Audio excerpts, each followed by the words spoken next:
this Dobros, we back. Took a couple weeks off, just wanted to gear up for the Super Bowl, see what happened in see how the rest of the playoffs shook up. Obviously, it still horns up, bear down. Both of our teams went out in the divisional. Stuff to improve on both of those teams, Texans, Bears. A lot of coach movement as well. A lot of shake up. And then the national championship shook up. So there's a lot of stuff going on in the NFL, especially like some teams moving into off-season mode. Then we also got Super Bowl. Just a lot of stuff went down the past couple of weeks. And we're just here to break it down, man. Just here to break it down, vibe out, how we do over here. But the main topic, obviously, is the Super Bowl. So we know who's in the Super Bowl now. Patriots versus Seahawks, rematch of the Malcolm Butler year where feels like it's been so long. Didn't run the ball. Feels like it's been so long, but it really wasn't. 10 years maybe? 2015, 2016. Rematch. Crazy to see the Patriots back in the bowl. It really is. So quick. Like, it almost doesn't even seem real, but I mean, here we are, They took advantage of it. They took advantage of it, and they beat some good teams in the playoffs. Like, I can't really say like it was really that Mickey, and they stepped up in some of these bad weather games. The Texans Patriots game was, a snowy blizzard kinda, and then, the Denver game was definitely super snow, so for both of them, I mean, it was it was crazy to see them just kind of outlast, and they played good, meaningful football. Played good, meaningful football, and basically mistake free. They just didn't mess up as much as the teams they were playing, and that pretty much carried them throughout the playoffs. And sometimes you just need that. You need a little bit of luck, and you need a little bit of some stuff bouncing your way, and that's pretty much what happened during this Patriots run. What have you thought about Drake May's playoff run this season? I mean, it is what we kind of expected. Right. I mean, he has played 2 or 3 of the top 5 defenses, and he looked decent enough to win games, and he looked pretty good against the Texans. He looked pretty good against the Chargers. Right. I mean, he only looked terrible against Denver, but even still he scored. So he's doing what he needs to do, and it's only his second year. I mean, if Caleb's in this situation, I'm sure it doesn't look amazing either. Right. But I mean, like there really haven't been that many quarterbacks in the playoffs this year that have been playing well. So you can't knock him for not playing like lights out against some of the best defenses in the league in the most important games of their season. Exactly. Like, but he's still winning. Exactly. And like you said, this year in the playoffs, it's been a lot of, quarterbacks, and a lot of quarterbacks turn the ball over, but it's been a lot of young quarterbacks, so I think that's just kind of what we're seeing is a lot of these young quarterbacks, in these spots, and they're making some mistakes, but, Drake May just kind of continued to not make as many mistakes and continue to keep pushing. And he did. The run game is playing really good too. And right. That's good on Mike Vrabel for letting him have the keys to this offense that can maneuver so well around him too. Yeah, and it's only year 2, so they're gonna continue to get better, especially like on the offensive line, and Drake May will have better playoff performances where he does light up the world. But I think that this playoffs has just kind of opened the eyes to the fact of it really is a team game. Like, you can't just say, like, I think in recent times, people are getting to, it's very highlighty, like, oh, the quarterback didn't throw for 500 yards, so it's like a bad game or something. It's like, that's just not how football works, especially when you get late in the year and the weather becomes a factor. Like, you got to lean on the run game. You got to do some different stuff to be able to win these games. And putting JSN in a wheel route. Right. From the running back spot. I mean, it works. Exactly. And then some of these ugly games, especially some of these AFC teams that have open stadiums where later in the year, the weather gets involved. Even at NFC, same thing. It's like, this is kind of what it's going to look like. It's not always going to be light up the world. And, you got to lean on your quarterbacks to just not turn the ball over and not, do some of those things. And that's what, Drake May was able to do, especially in the Broncos game. I think he played pretty clean Yeah. given the conditions, and um, so I don't really knock him for this playoff run. If anything, I think it was pretty good. Yeah, I mean, he's in the Super Bowl. You know, yeah, How bad can it be if you're in the Super Bowl? right. And that's all. And that's all you want. You know, any team would want to be in that position. Like in this point in the year, even if it's ugly, you'll take the win. Anybody that's mad at Drake May and the Patriots is just mad that their team's not Right. there instead of them. And they're just mad because it's the Patriots. Like, oh man, they had a dynasty and they only took like 3-4 years off and now they're back. But that's how it goes. I mean, they're a good organization, and Robert Kraft is a good general manager and owner and stuff, and is able to get the right people in the building. And I like the staff, or I mean the squad that they have right now. Like the Right. players are all like genuine good players that you can actually like root for and shit. They don't feel like nobodies or anything. No. You know what I mean? Like it doesn't feel like just a regular put together team. Like they all have their own character. You know. And they're all bought in, and you can just tell like they're really a team where everyone's leaning on each other. And I think that's the difference between some of these teams that went far in the playoffs and the teams that were out early or didn't make it. Like you can just tell when teams have a squad. Like even the Texans were really tight knit group. The Bears were really tight knit group. You can just see it based on what you see on social media, things like that. The Seahawks, the Rams, like these teams were just really together. And I think the Patriots are a symbol of that, where they're just a bunch of guys bought in. It might not be the best receiving group, might not be the best running, but they all do everything how they're supposed to do it. I mean, like the Steelers, honestly, they're the epitome of it because their squad really isn't that good, but then they're playing so well together under Rodgers on offense, and then that defense is just locked in together on every play. Even if they're getting burnt, they're like holding just enough for the other guy. And then the Eagles are also a symbol of it, where it's like they made it based on just having good talent and able to will their way to it. But then at the end of the day, they've lost when they all semblance of the roster. Right, and they're not even together. They're mad at each other. They're arguing on the sideline, where the San Francisco 49ers basically beat them just because they were not doing that. They were just together and still focused on the mission. So they were able to win, even though they were beat up and ultimately probably not as good and talented as the Eagles at the time. So that's just what it comes down to in the playoffs. Patriots are playing good ball. How do you think that the Patriots match up with the Seahawks? Or like, what do you think? Because I'm thinking personally, the Seahawks win this. I think that they're better defensively, even though the Patriots aren't bad, and they've shown that the defense has really gone on a heater. Because I think to start the season, the defense wasn't as good as they're playing right now. They're just gelling and they're firing on all cylinders.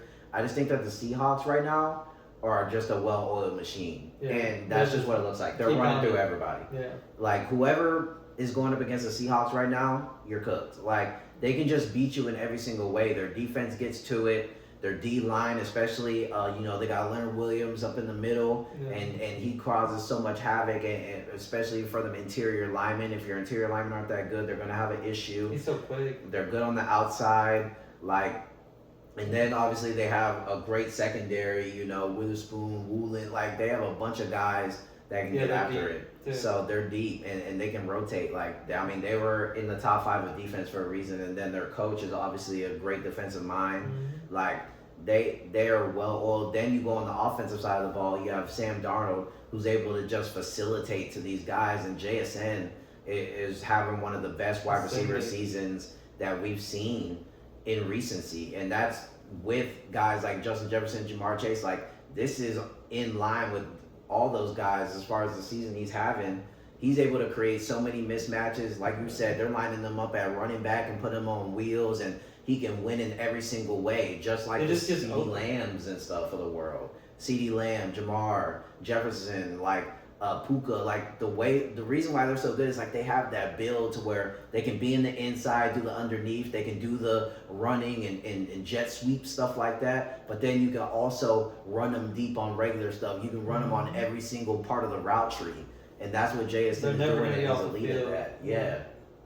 And And their run game is serious too, and they really depend on the run game. And I swear, every team that plays well and makes it far, they don't neglect that run game. You're right. And Kenneth Walker has been playing really, really good. Charbonnet got hurt, and then he's still dominating. Exactly. And I think Charbonnet getting hurt in a sneaky way was probably one of the best things that happened to him, where like Charbonnet was really good on the goal line and stuff. But I think them trying to implement both of them was getting them off rhythm, and they wouldn't, sometimes they were using too much Charbonnet and not enough Kenneth Walker to get him going. But now that they're just feeding Kenneth Walker the full workload, I think it's helping him just continue to take off and get warm throughout the game and make big plays. And he's good in the red zone, he's good in the pass game. Like, they should have been doing this. But I get it. Charbonnet's not a terrible player or anything, but I think them just being able to lean on this guy right now, I think Kenneth Walker's on another level. They're getting some stuff out of Cooper Kupp. They're getting some stuff out of the tight end group. Like, and their O-line's actually doing decent. So I just think that I'm taking the Seahawks. I think they match up well, and I think Drake May has shown against some of the pressure, he ain't been the best. Right. And I think that this Seattle group will be able to make Drake May turn the ball over a couple times with maybe some fumbles or something. I don't think he'll be able to use his legs as much. You know what I mean? Yeah, so I think they're gonna. I don't think they're gonna get boxed. Like, I think the Patriots are gonna be able to score, but I'm thinking this is gonna be like a 28-17 Seahawk banger. I definitely see it being a banger game because it's gonna be in California, and every time we're on that field, I mean, any team that plays on that field specifically, it seems like they always light it up. Yeah. There's almost never a stinker in that field. No. And it's going to be in the Super Bowl. It's going to be where the Seahawks are used to playing, and honestly where the Pats are used to playing, because they're used to playing in that fucking stadium. Right. Being so for real. And the weather's always perfect in that stadium, which I think creates that atmosphere for just good ball. And everybody likes being in California, especially around the Super Bowl when lights and cameras action is going on and all that. Stephon Diggs probably have another kid. He might get a tud too. Right. Ramondre is probably going to fumble, but he's probably going to get a tud too. I'd say Diggs for sure touchdown. Honestly. I really think it's going to be a light show though. I could see it being 20s and 30s. Right. I could see it being over 50 the total, you know what I mean? Yeah. I think that we'll see a good game overall. And it'll come down to one or two plays at the end because they're both, they're evenly matched. I think the Seahawks are just a little bit more experienced as a whole, the whole group. I can see a Rashid Shaheed kick return to start the game off or coming out of halftime. I think it's gonna happen for sure. He's been doing some big returns. I think Super Bowl for sure. On some Devin Hester shit. He can take one to the crib to change the game a little bit. We've seen him do it a lot of times. The Patriots do have a rookie kicker too. Right. But the Patriots are also really good on special teams. They could house one too, but I think Shaheed for sure. But if the kicker messes up and gives him a good ball, then yeah, I think Shaheed's taking one. Yeah. Whether it's a punt return or a kick return, I think Shaheed's taking one to the crib. You know what I mean? But I think this is a really good matchup for sure. I think people are kind of sleeping on it because they're like, what? Same darn Greg May. But I think that this was probably one of the better scenarios. You didn't want to see Jarrett Stidham get past this. Broncos maybe with Bo Nix could have been, fun, but without Bo Nix, it wasn't going to be good showing if they made it past the Patriots somehow. So this is what you wanted. I think it's two good teams, but I just think the NFC was a little bit stronger this year as a conference, as a whole. I would have took anybody that came out of the NFC for sure. Whoever made out the NFC, I think we're going to win the bowl. Besides the Eagles and the Panthers. Right. Probably not the Packers, but no. Maybe. I mean, if they made it that far, then something was clicking. Yeah. You know what I mean? Yeah. So, I think that I think it's going to be a good matchup, and, I can't wait to see it in a couple of weeks. But, the Rams lost, so what do you think? You thinking that Matthew Stafford runs it back one more season, or you think that this is a chalker? I don't know. I'm kind of in a weird spot with Stafford because I feel like he's one of those guys that he's not going to quit until his heart's out of it. And I don't think his heart's out of it. I think he wants to keep playing until he gets that ring again. It feels like he's kind of like that goal chaser of I gotta get another one. Mm-hmm. I gotta certify that I'm gonna be in the Hall of Fame. Right. I think that he'll stay just because they have such a good squad that if they stick with him one more year, maybe even draft a backup to sit under him. I think they should do that. I think they should for sure try to find whoever. And just in case he does say like, oh, at the beginning of the season, I'm not gonna go to training camps. I think I'm done with this game. Right. Like just in case you already have that draft spot secured and all that. Because he could say it late. Yeah. I don't expect him to make a decision anytime soon. But I think you go into this offseason with a plan of like, let's try to get something in the building that can take over possibly, even if it's not the 10-year answer. Because I don't really love this quarterback class coming out. Yeah. But I think that let's get somebody in the building, whether it be draft or whether it be somebody like an Anthony Richardson or someone that's in that kind of a situation that's like, hey, let's at least get this guy that's shown something that's young that can get it going and maybe learn a year under Stafford and stuff. Yeah. That way we can go. I think he runs it back one more year because I think he looked really good this season. It didn't look like he was slowing down at all. I think Devontae Adams is going to make sure he stays too. Exactly, and that's another reason. Devontae Adams, I know he wants a ring, and I know he wants to run it back. So I know they're really close. They are, and that their defense is going to get better. Right. And their blocking is going to get better, and then they're going to be even deadlier. And the O-line really wasn't that bad this year, so it's like, and this and is a tight good ends draft. were emerging. Core was emerging. Kyron's still in his prime. Yeah, still in his bag every time, and Puka too. Right. Puka's in prime. Devontae had how many fucking touchdowns? Right. And he had a really good game in the Seahawks game too. And Higbee was hurt a lot of the season, but like the rest of the tight ends on the roster, they're all Parkinson, nice. Right. Yeah. They're all nice. Right. So I think Stafford runs it back one more because I think he looked really good. I think they're really close, and I think that this could be the last ride. Like let's give it one more go, see what happens, and then if not, then I could see it being like, all right, well I tried it one more time, whatever. But I think you give Devontae, Puka, I think you give this whole because this offense is cooking with something. It just is, and I think they did a lot of stuff where they won in a cold game, which is something that we were like, can Stafford play when it's cold? Clearly, he had enough in the tank to be able to win. In that kind of situation, I think that you just give it one more year. But I just think you get an insurance policy ready to go so that you can be ready in case he does leave or for the next year. Yeah. So. It sucks that he's gonna have his career ended next year by the Bears in the NFC Championship. Very, very likely. Very likely. I don't think that'd be a crazy rematch. I don't think so either, though. Yeah, I think he should stay another season.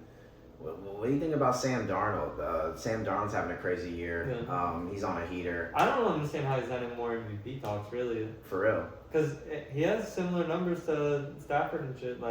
And they won a lot of games. I mean. They were the number one seed. Right. And the biggest question was like, okay, number one seed, but he did have a good year on the Vikings, and then he kind of shit the bed them last couple games. Is he going to be able to play in a big spot? Yeah. And he's risen up. And, he's hurt. He has that oblique injury, and it's something for real because they be putting pads on him on the sideline. So he's definitely not 100%. But he's dealing, though. Yeah. He's absolutely dealing. He's on fire. And he's really leaning on JSN in the run game and stuff, but he's making some big throws and some big time plays, and he's not turning the ball over. He looks really good. He's Sam Darnell now. Right. Sam Darnell is crazy. Do you think the Vikings messed up? For sure. And I think they're feeling it pretty bad right now. Yeah. Because they gave up on a lot of potential quarterback options in this offseason and the year prior to, and we see where they're at. And we're questioning whether their coach is going to get let go or not. So, I mean, I get that they had to let Darnold go because of how that ended, but did they really though? Because what have they done ever Exactly. as a franchise? Like, have they had a quarterback that's lit it up and just like Been there for like a long time, you know. I mean, I thought he did good enough to At retain least his get spot. another season. Right. And that's the thing, right? That you can say about a lot of guys, and like again, this like new era sports mindset, like because we'll kind of get into it when it's talking about my team, but Yeah.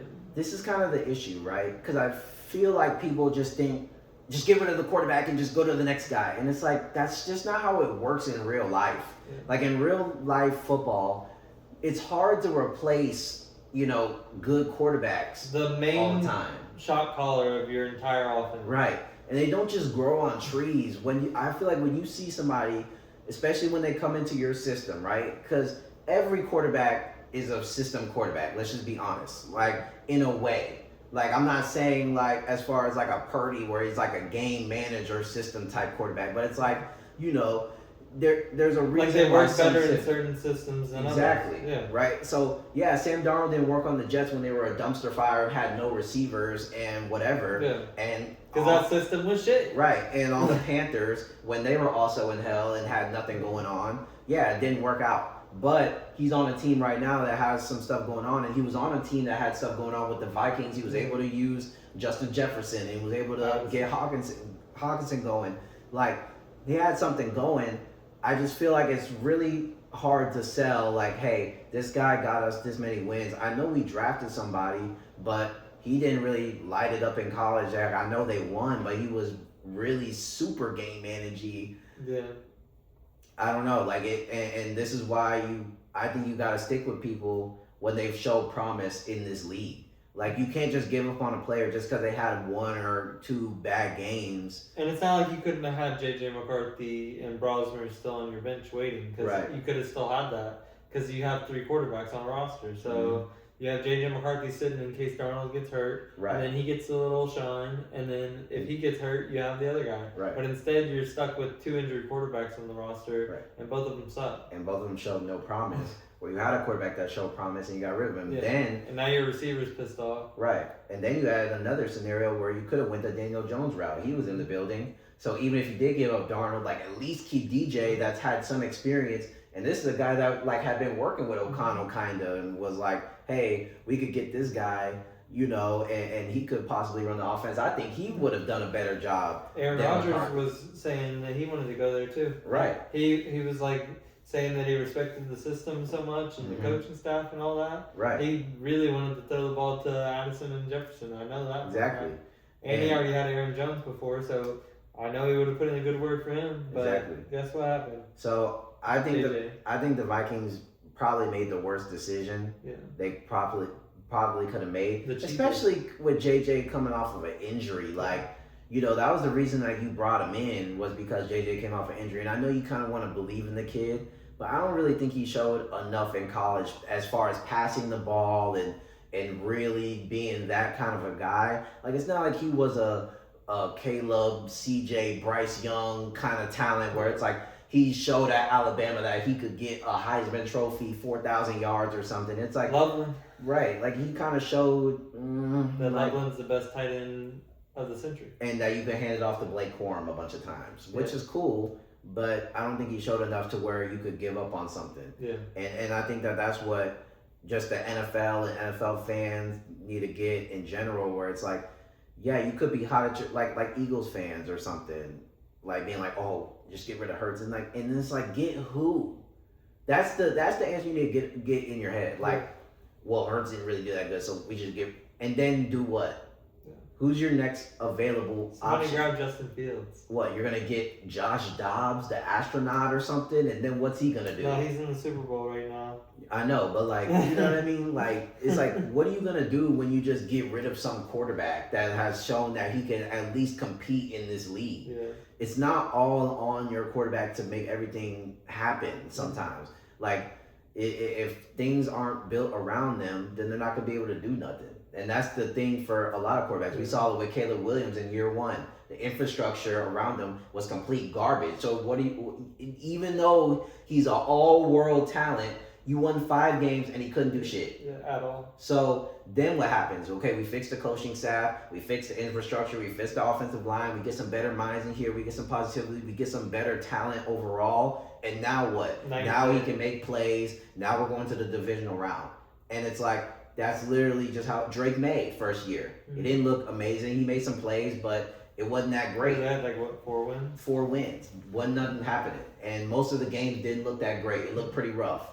And then you see on this year, you get some better minds, even though there's some rough moments. But hey, It's like, I think the Vikings definitely messed up, and I think that this is just a symbol to the NFL. Like, you just can't give up on quarterbacks that easily. You know? Can't go the cheapest route just because it's the cheap route. Right.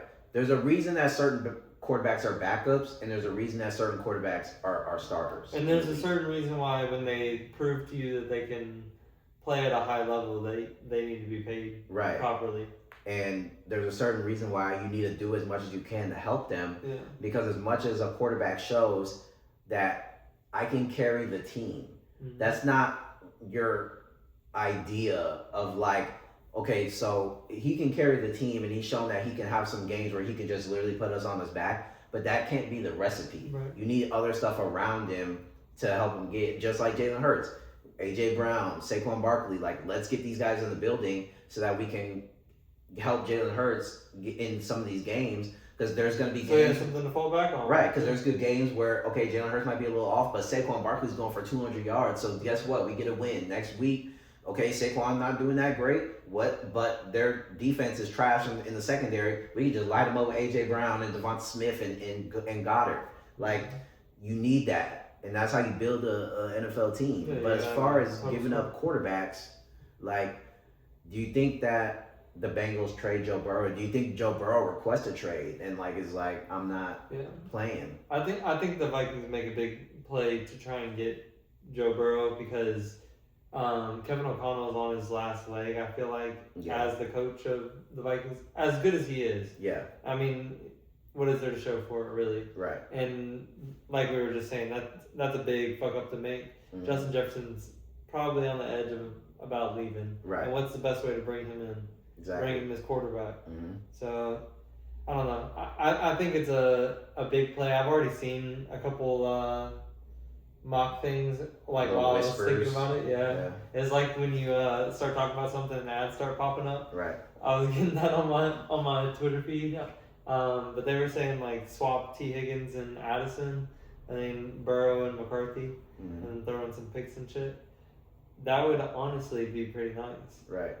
I don't even think, unfortunately, I don't even think you have to bring T. Higgins involved in it. I think you can keep everybody and then do Joe Burrow and then the Vikings give up J.J. McCarthy, some picks, and maybe like another player like on the defense or something like that, and probably call it a day, to be honest, especially if Joe Burrow's already pissed off and you don't really have as much leverage. Like, he did sign a contract, but if he doesn't want to play, like, you're gonna have to trade him eventually. Yeah, I think you know what I mean. Out. Right. So you're gonna have to give up, probably 3 first-round picks at least, and probably McCarthy, and maybe that gets it done. Maybe throw in an extra second, like 3 first, a second. McCarthy, I think, would pretty much be able to get it done, give or take. Like maybe throw in some extra player, another pick or something, but.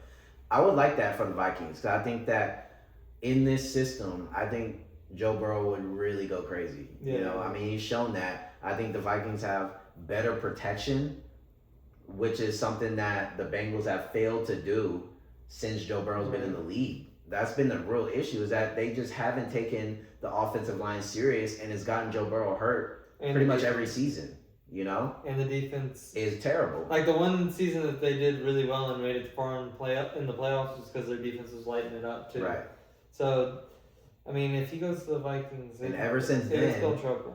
Again, they've been like, well, Joe Burrow can just throw for 400 yards a game. It's like, yeah, he can, but if your defense is giving up 500 yards a game, then you're probably going to lose majority of the time, and he doesn't play defense. And also, He's if you taking don't like protect 45 him, minutes. if you don't protect him, he's getting older. Well, he's gonna miss time. He's missed time pretty much every season except for that Super Bowl season when the protection was probably at its peak. Yeah. So they've just neglected that. Offensive line and defensive. I just don't even know what they're doing in the draft at this point because it seems like nothing's getting better. You know, but you have Jamar, you have T, but it's like you can still have those two receivers and still build the rest of the roster to be pretty decent. Like I don't know. I just think that they've been doing getting a Orlando malpractice. Brown and shit. That was so terrible. Orlando Brown has been good. They just don't. They pick the wrong players every time. Like Right. the whole joke of Eli Apple started from the fucking Bengals. Right? And the secondary's still bad. I just don't know, man. I think that Joe Burrow, you could possibly see him, and like he's already hinted at it last season. You know, he was having some. They're like, "Are you happy?" And he's like, "Not really," but you know how he is, kind of snarky, like, "I don't know." So I could very see it, like especially, I don't think it's gonna happen before, but I think if based on this draft and what they do in the offseason, like if we get through, because there's that first wave of free agency, like right before the draft and stuff, then the draft, then there's kind of the second wave, and then you kind of get into the season. I think if in that first wave of free agency and the draft, there's nothing that like sparks anything, like where it's like, oh, we're still bullshitting, like you drafted a fullback and shit, like I think that's when it's like, all right, bro, we're y'all gotta get me out of here. You know what I mean? Maybe they try and trade up and draft a different quarterback. Yeah. But who's good in this draft class for real? Like I feel like I'm not really in love with any of the names that I'm seeing.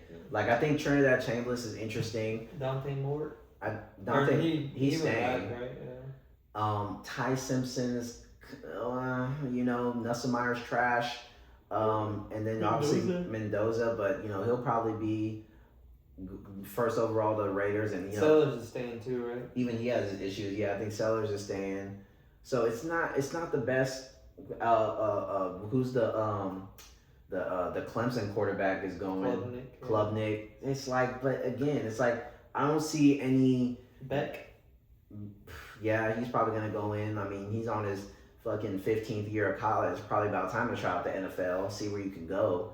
But even Beck, like I feel like all of them are kind of project quarterback. Like none of them to me seem like they're ready to go in and just carry a franchise. So. I can see Beck sitting behind Stafford. Right. Somebody like that, or like a Ty Simpson maybe, something like that. But I don't know, man. I think that the Bengals definitely have some answers, and the Vikings would be a really good suitor. I mean, they're definitely, I think, looking at the idea of trying to acquire some type of quarterback. I think it's going to come down to if the Bengals or like Kyler Murray, something. It's going to be about what the Bengals give up. Right. If they want to give up Joe Burrow and what they want to give him up for.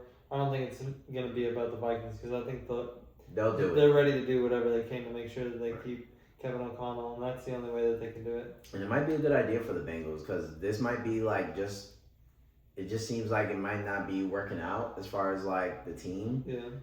This might be a chance for just to do like another kind of rebuild. And it's frustrating, but I don't know if the Bengals, how they are currently with what they have as far as draft capital and stuff like that, are able to make a decent enough team to go on another Super Bowl run when the rest of the AFC is getting better and it's just getting harder and harder. Like specifically the defenses. Right. So it's like, if your line isn't good and we're going to keep playing this game, they're going to get crushed. And who knows if Trey Hendrickson is going to be there still. Exactly. He already won it out, and that's your best defensive player overall. Yeah. Outside of that, it's nothing. Like, I don't know. Like, this might be your chance where it's like, look, as much as we love Joe, and I know I just kind of went on that thing about giving up quarterbacks, but it's like I think the Bengals as a team are like, really close to just like we just might have to like blow this up. Yeah, it might be time to cut ties. Right, and it just is what it is, So I guess we'll keep an eye on that.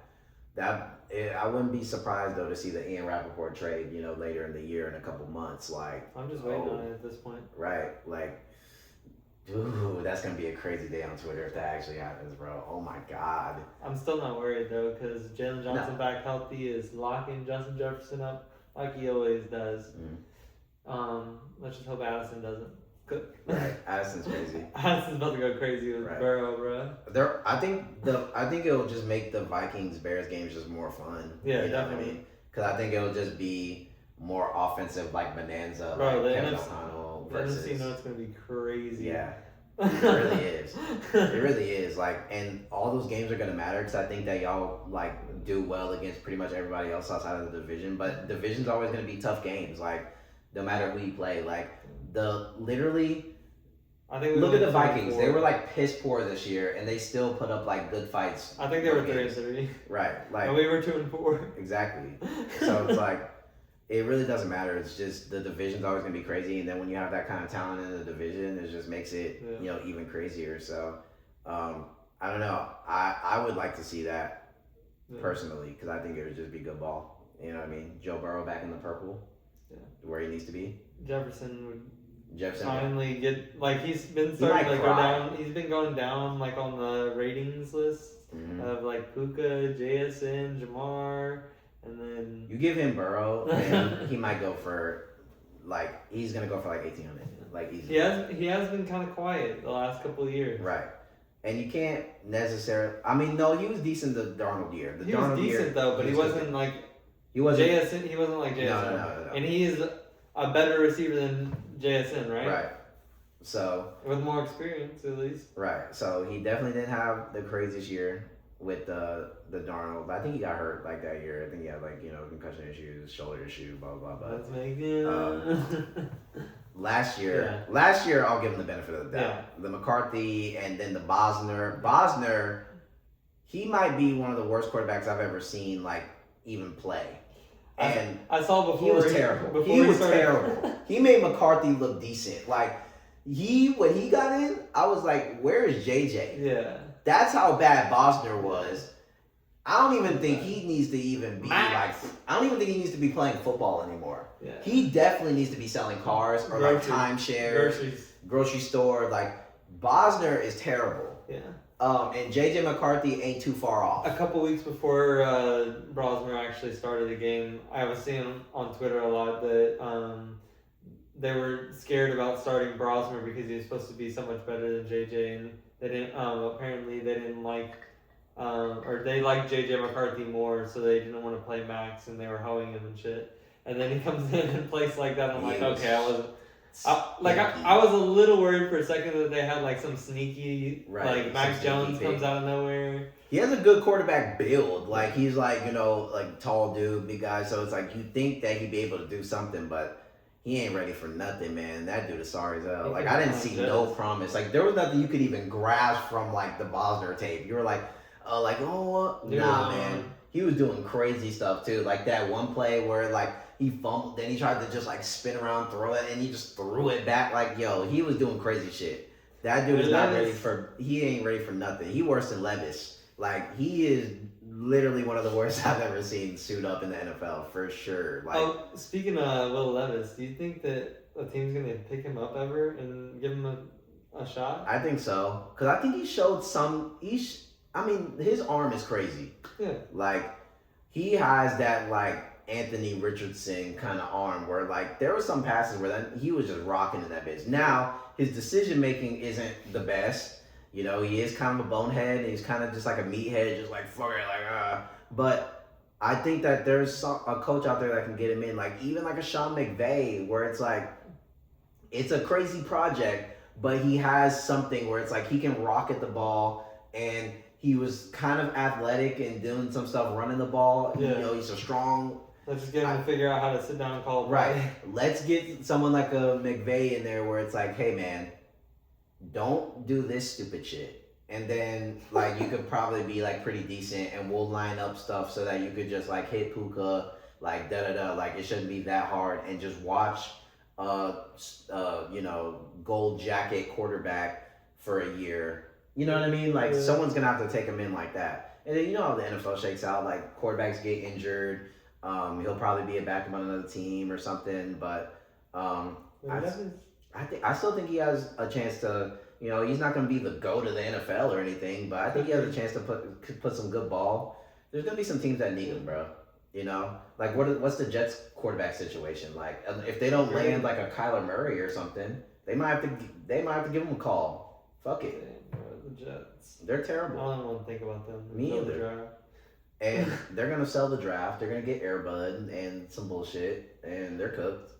Damn, they're gonna waste those picks, man. Yeah, and I hate when good players resign with some of these teams that are like clearly just never gonna be destined to like do anything.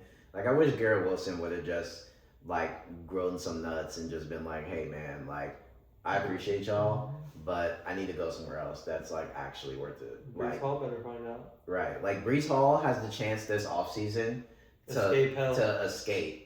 And I think that again, when you're a good player, and I know you want to see promise in some of these franchises and stuff, but some of these franchises just haven't shown any life. And I know we could have said that about our teams a little while ago and things like that. But again, our teams have to like prove to be able to like now teams are gonna want to go to the Bears. Now teams are want to go to Houston. Now teams want to go to, but like there was a minute where like yeah nobody wanted to come over here because we suck ass. Yeah. Where like the Jets like you suck ass. Like so there's no way like we just have a Lamborghini back here. Like you know it's like you just. I wish Garrett Wilson would have just went somewhere else. But you know, hey, Jets trash. Speaking of trash, Shadur Sanders got named to the Pro Bowl as an alternate, obviously, because I think like Drake May was in there and like whatever, so they had to find somebody to take his spot. And the list of the other quarterbacks, like I understand how it basically trickled down to him because it's like, you know, Herbert was banged up, so he wasn't gonna do it. Mahomes, all them like Trevor Lawrence, I think should have been the next call, but hey, you know. And you know players can decline at this point, right? So maybe you know Trevor Lawrence got called. I'm sure he got messaged and he might have just been like, yeah. He didn't call back fast enough. Right. So. Shadur said. Right. And look, there were some other guys that could have called, but yeah, going Shador. I still had the worst EPA of all quarterbacks. Right. And then guys that could have slotted in, like, you know, a Tyler Shuck or something, like, they were in the NFC. So it's like, I mean, what's going on with the Pro Bowl? Like, should they just get rid of this thing or what? Wait, is Jackson Dart AFC? He's NFC. Fuck. Again, that's yeah, right. see? Yeah. You know? That's what I'm saying. Maybe they should get rid of the Pro Bowl. Right. I just think that. It's like a glorified All-Star game, but they don't really, like. Right. And then I feel like most of the good players, since of how it shakes out, most of the good players don't play it or don't participate because it is late in the year. Yeah. Your team might have gone to the Super Bowl or they're in the playoffs, so it's like, right, they're banged up from the playoff run. It's like they're not going to play. Then like someone like CJ, where it's like he's coming off a couple stinkers, like he's not going to go and like fucking smile at the Pro Bowl. It's like everyone's shitting on him right now, so he's in some like dungeon somewhere trying to lock in and like get better again. Like you know what I mean? Yeah. So it's like you got players like that, you know. So I don't know. I just think that I think the whole like getting voted into the Pro Bowl, like I feel like 10 years ago, 12 years ago, 15 years ago, it really meant something to be named to the Pro Bowl. Where I feel like now it's like really watered down. I don't even think like it really even like means something. I don't even think you can like add that to accolades anymore. Like I think being in the Pro Bowl before 2015 was like, damn, okay, you went to 3-4 Pro Bowls. Like that's actually a big deal. Like, you know, where I think now like it's like, what? Shador Sanders gonna add that to his accolades? Like I made the Pro Bowl. Like come on, like you know what I mean? Like look at his stats where he got like 7 touchdowns, like 10 picks. Yeah. Like that's terrible. Like you know what I mean? Yeah, it's like preseason MVP. Right. It's like he didn't really do anything, but now he can add. I made a Pro Bowl to my like. You know, it's like it's Mickey. I think it's cool. I like the games that they do or whatever. I think it's fun. And I think that there's a they can world still for just that. have first team, second team, right? Without having the fucking shit. Right. I think they should do first team All Pro, second team All Pro. That should stay because I think that actually matters. And I think I think they should just call it like something games or something like that. Like I don't even think they should really even call it like Pro Bowl or like whatever anymore. I think they should like completely scrap the name and just call it something else and just have it so it's just like the pre-Super Bowl games or something like that. And whatever players they just vote in to like just go in and just show up and be there, you Mm-hmm. know, for like shits and gigs. Because that's basically what it is now. Yeah. They're playing dodgeball and bullshit like that, flag football. Like they're not even Jumping getting in over the hurdles pads and no shit. more. I think that they should just, just call it what it is. Just, Yeah, Looney Tunes. fan festival. Like, who's going to? What players are coming up to the NFL Fan Fest? Oh, it's gonna be like Water park. right. We're gonna do It's basically field day. Literally. Maybe that's what they should call it. NFL Field Day Yeah, that might be instead. And then you could just have the players that want to show up, and then it just be a blast, and then you just get rid of the whole Pro Bowl title thing, so that way it's not like You stupid. just have the stars and shit show up and Right. have fun. And just have fun, and it's field day, and fans show up, and you get autographs, and the kids can have fun with it and take pictures and stuff, because that's really what it's for anyway. Yeah. It's for like the kids to. They can have it for all the teams and have like the quarterback part, and then all the quarterbacks from all the different teams will do like the little drills and shit together, Right. and then they'll have like the running back one, and then they'll have the receiver one. Right. Just like they do now. And I think. And it'll just be more players and shit. Like have all the stars come out and like show out for everybody. And that way it's not tied to an accolade, which I think would promote more players to just like show up and just have fun with it anyway. Yeah. Like, oh no, let's show up to the NFL Field Day. Like it's lit. Like fuck it. Like let's pull up. Yeah, for charity. Right. And let's pull up and like take pictures and like just have fun. Even if I don't like necessarily participate, I might just show up and just like cheer on, my guys that do have fun and get into it or whatever. So, I think that's the way that they should go with the Pro Bowl. Just get rid of it, because guys like Shador Sanders getting in with absolute dog shit stats, have not even done anything remotely good. It's just getting ridiculous. Ooh, new idea. If they go to the field day thing, if they have any fines for the year, then they don't have to pay that fine if they go to the field day event. And like win an event or something. Yeah, there you go. So that way they actually like have an incentive to like actually like go hard for real. Like, you know what I mean? They're like playing kickball, they're like actually getting serious or some shit. Like, you know what I mean? Like, bro, I threw like 18 balls into the stands. I need to not pay this shit. That's like 2 bands. I got 50 points on the passing gauntlet. Like, you know what I mean? Like, take off my like one rough and passer or something. I got it. Like, you know what I mean? So yeah. He's gonna be going for his life and that shit. Yeah. That's what they should do with the Pro Bowl for sure. 2 billion less in fines. NFL Field Day. Let's change it. And Pro Bowl, what it once was, but get Shador out of there. Yeah, get Shador out of there. Honestly, like I think it I would. can name 32 quarterbacks better than him. Right. Probably 35. I think. Honestly, it probably would have been better with just them having a gap. Honestly, like just being like, you know what, the quarterback that we actually wanted couldn't show up, and we'll just do it without him. Like, I don't know, we'll just have 2 AFC quarterbacks. So you're telling me Tyrod Taylor didn't have a better stat line than Shador this year? They probably played the same amount of games. I mean, even Tyler Huntley kind of had at least some memorable victories to like get the Ravens, a chance. You know what I mean? Like, touchdown? Right.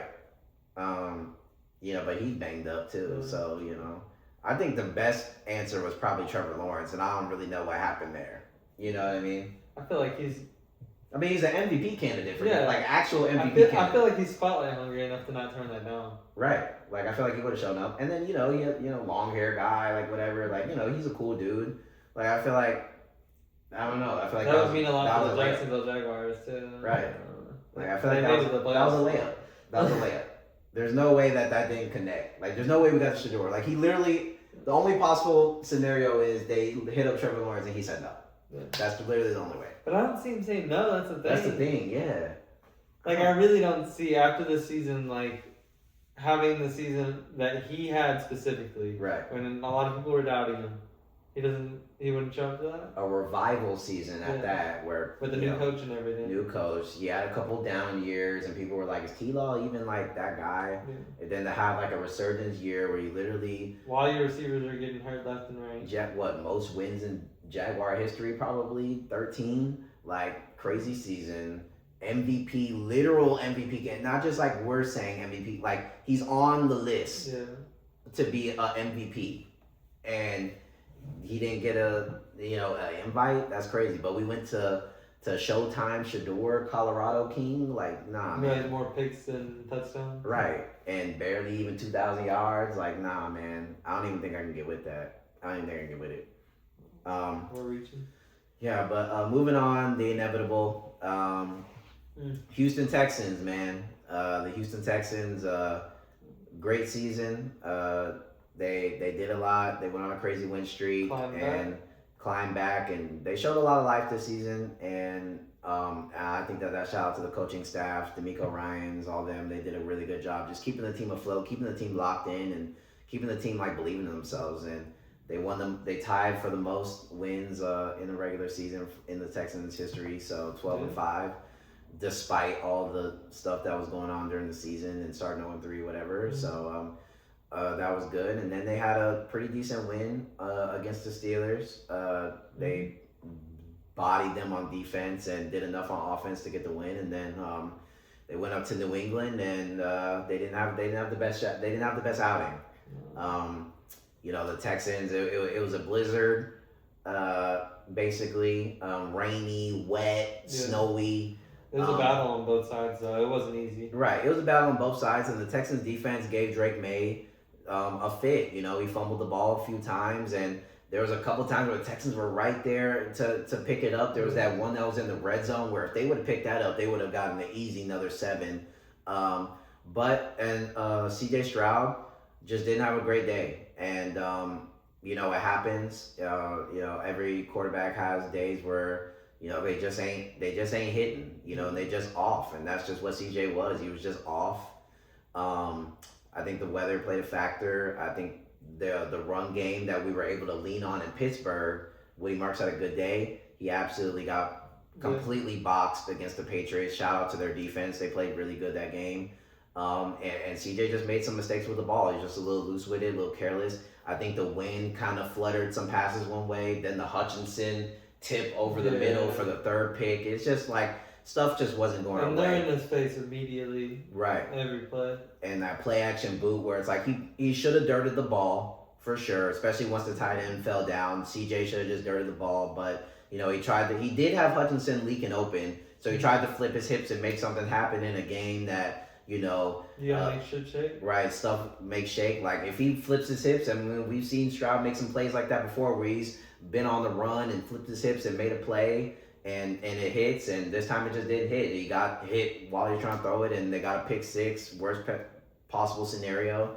But there was some good in the game. He had some good throws. The touchdown throw was nice, and there were some other good throws to Higgins and things like that were good. But it was off from the jump. Like even the first drive, we got the ball. He rips a dot to Christian Kirk, and he drops it. Like it was just. And then the Woody Marks, he gets the touchdown, and then we had the guy moving in the double motions. So then we had to go for 3. I mean, it was just like a real weird feeling game.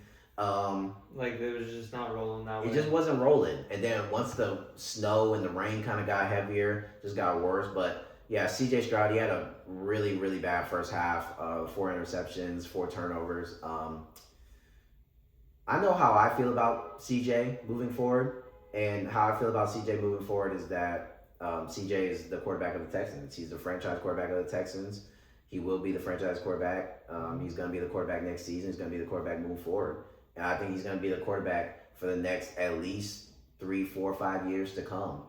I think that this was a really bad game, and I'm not excusing the game, but I think these are games that you kind of learn from. And I know Texans fans are really mad because they're like, they had an opportunity to go up against a backup quarterback in the next round and potentially make it to the Super Bowl. And that is true, right? There was an opportunity in front of us, but I think what we have to realize about this Texans team is that the past 3 years with Miko and CJ, the floor has been the divisional round. We've gotten there.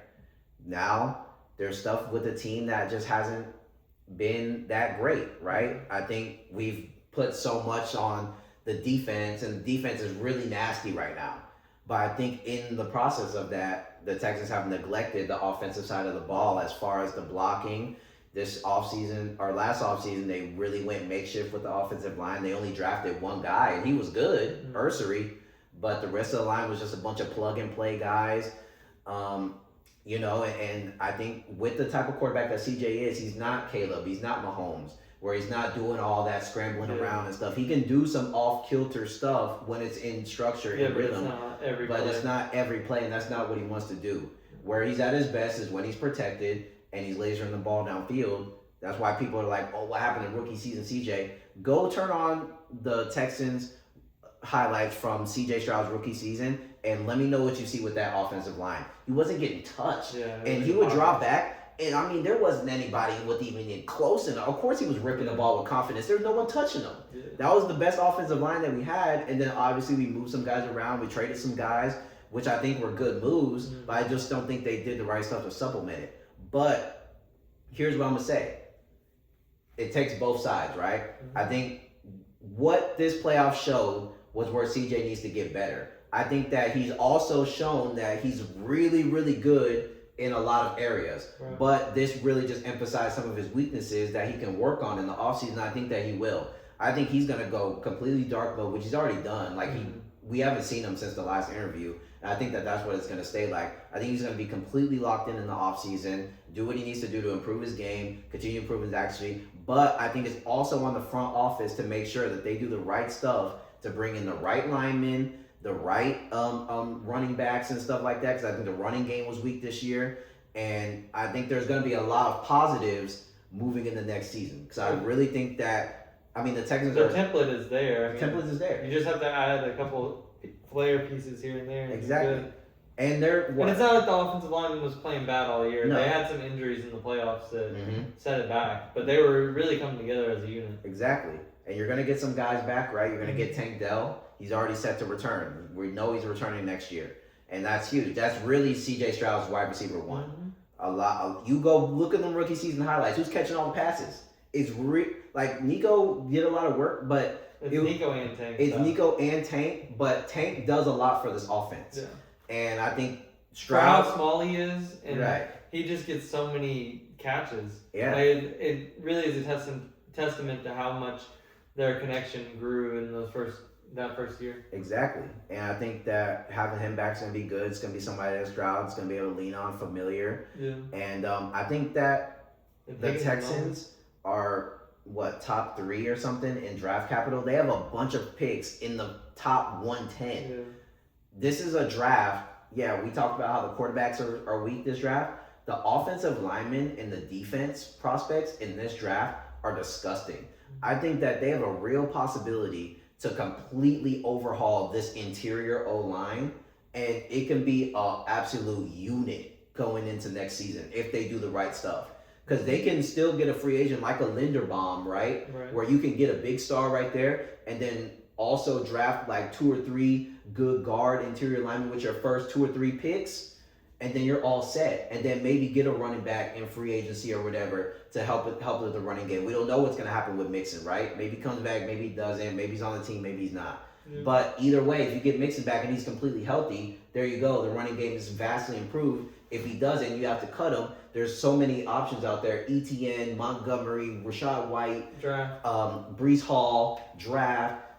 There's a lot of ways you can improve the running game as well, because that's another thing that I think the offense looks really good when you're able to balance the run game, just like every other offense in the NFL, right? Yeah. So I think it's both sides, but as far as me personally, I haven't given up on CJ at all. And I think Texans fans that are saying, hey, we should just trade CJ and that it again, who are you gonna get? It's not worth it, and Davis Mills isn't as good as you think he is with your recency bias. Because there was a time when Davis Mills was our starting quarterback for 2 seasons, and he went 3-13, and he went 4-13-1 or something. Like he went 4-13 and 3-13-1 in another season. Yeah. So in 2 seasons as a starter, he got no wins, no motion, and never looked close to how good CJ has looked. He got you CJ. What do you mean? Exactly. So there you go right there. And he was in quarterback competition with CJ that first year, and he lost. So there's a reason that Davis Mills is backup, and he's a respectable backup, and he did a lot for us this season. He kept the season afloat.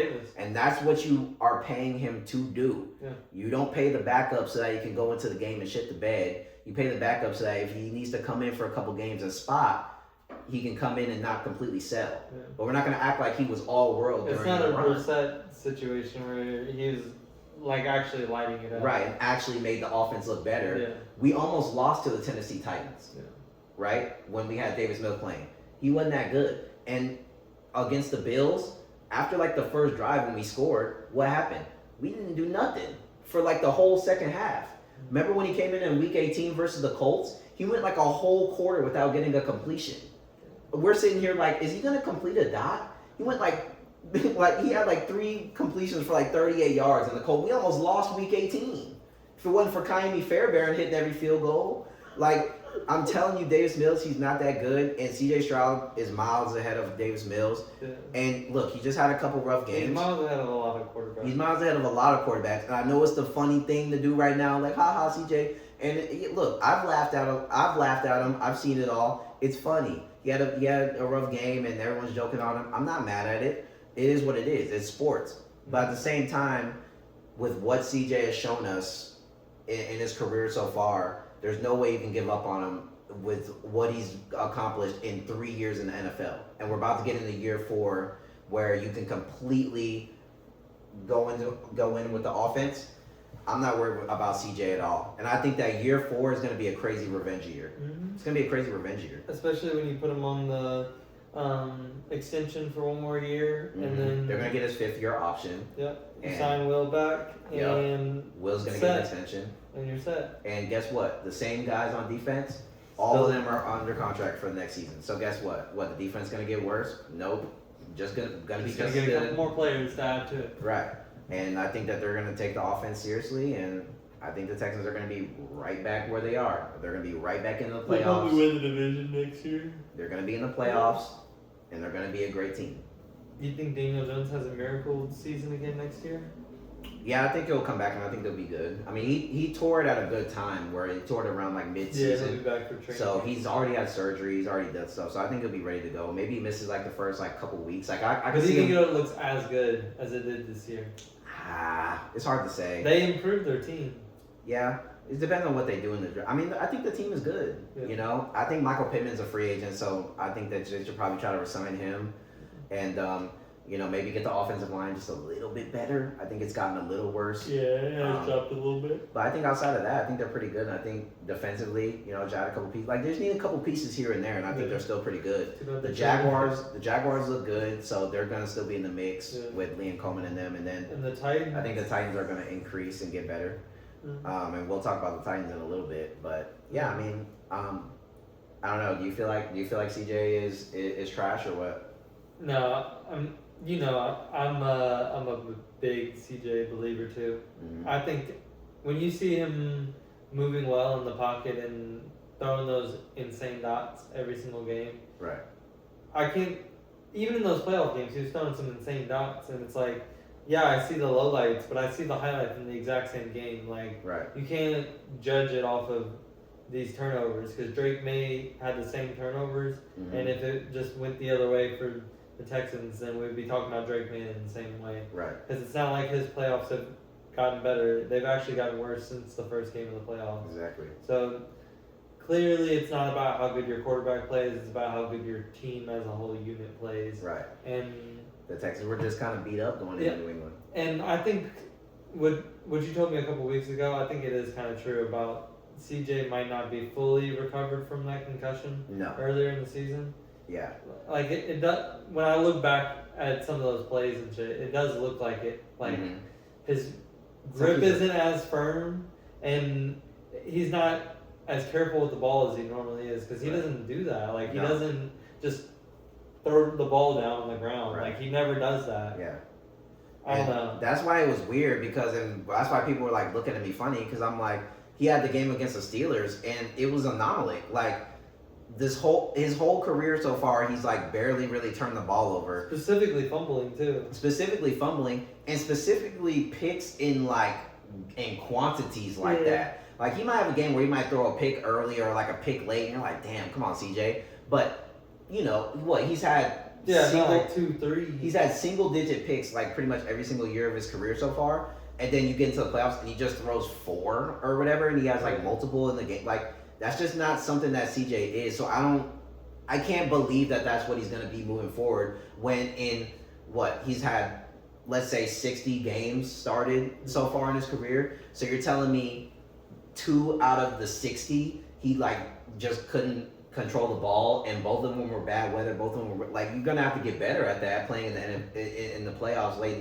in the year. If you don't have home field, right? You're gonna have to travel, and you're gonna have to get better at that, right? But I mean, I just don't. You can't just say like, oh well, yeah, he turned the ball over that many times in one playoff game, so that means that he's just like a turnover prone. Like it's like he's never been that. Yeah. You know what I mean? So I think that CJ is a good quarterback, Sure. great quarterback. Honestly, like he's one of the best I think he is the best in Texans history. Honestly, I think people are trying to like change the narrative with some other guys because they're trying to be like, oh, like Schaub. I'm like, dude, I remember when Schaub was playing. He had like one decent year. Other than that, bro, people went to Matt Schaub's house to like, cause they were so pissed at Matt Schaub and like stood outside. Like I dead ass remember this. Like people were, he had a pick six every single game. Remember he had a streak of games where he just threw a pick six every single game. Like we're not gonna act like Matt Schaub was a god just because like Derek Carr. Right. Like he had one season where like play action boot because they have Foster and Andre Johnson was like just nasty. Like you know what I mean?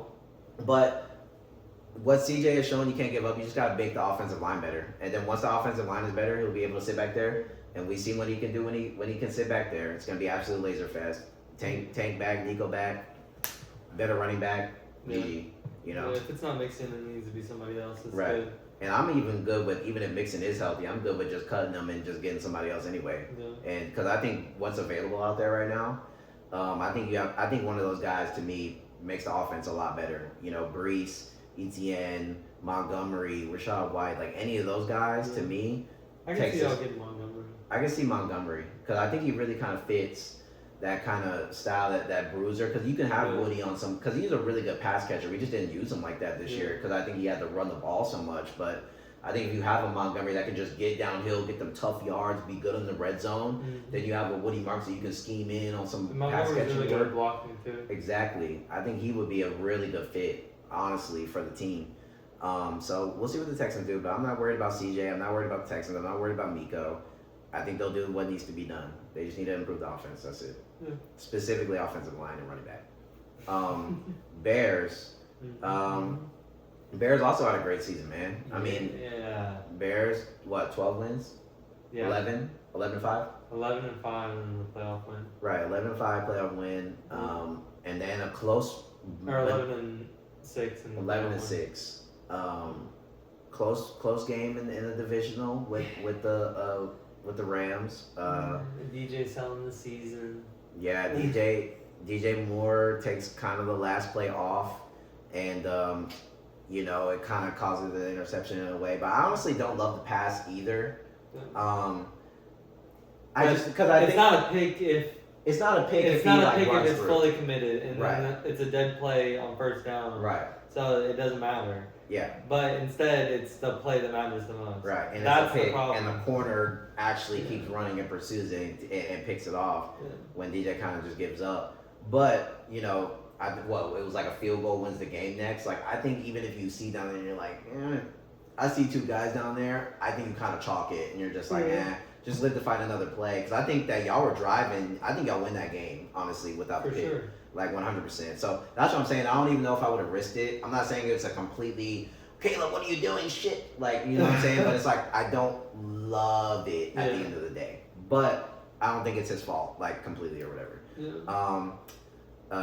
But yeah, crazy season. Not what anybody expected, of course. I mean, I like to sit here and tell you that I expected us to win 11 games, which I did say 11 wins.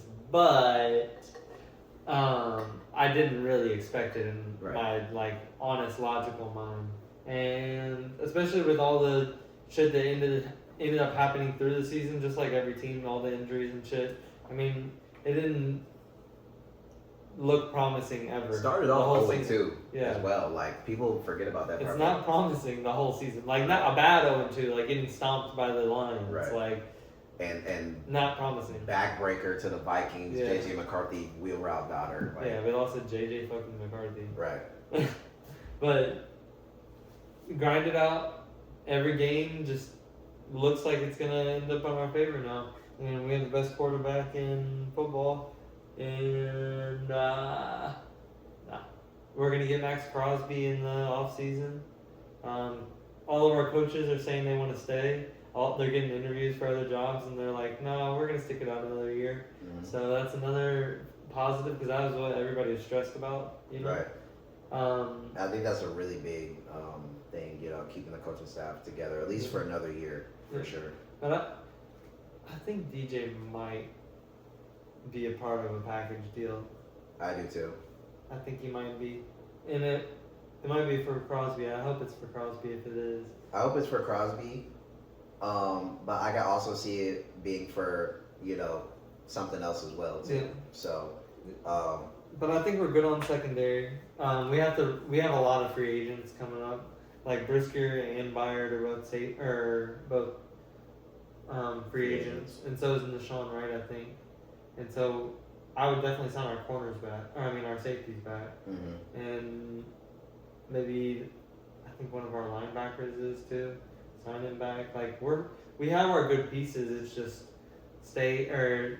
get back healthy, and then we add up a little bit more on that edge rush, and what else? Nothing.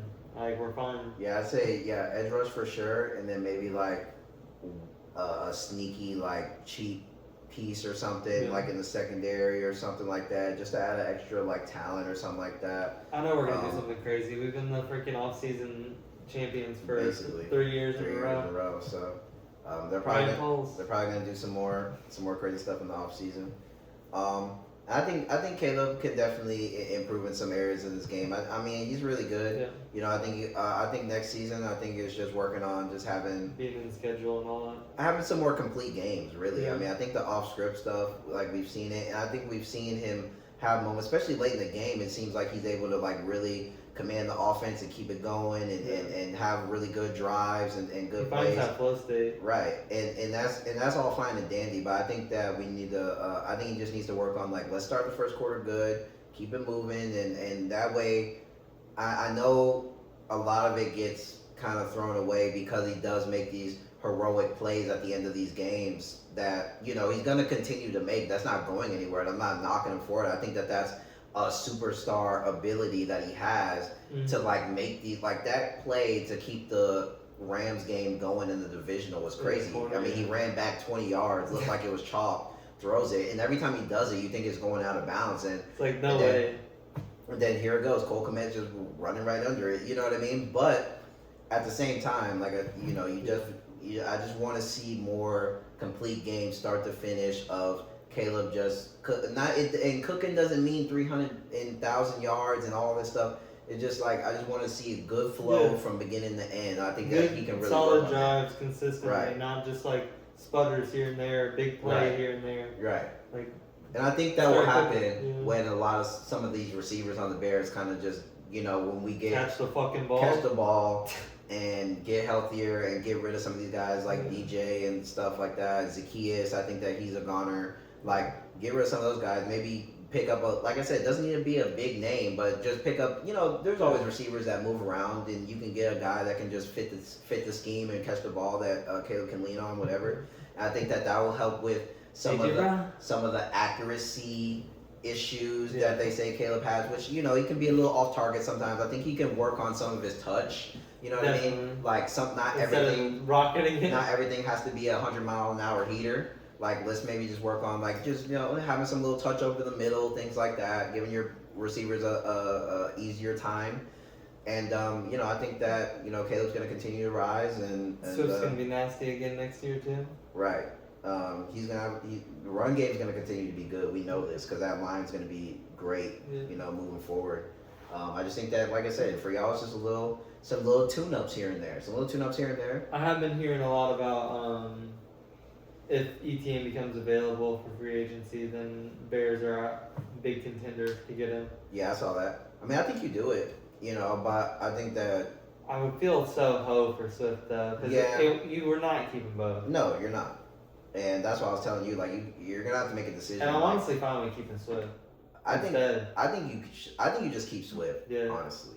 Yeah. Because sometimes it takes them back like a season to like kind of get their footing in like the new offense and they're in the new environment. He's not.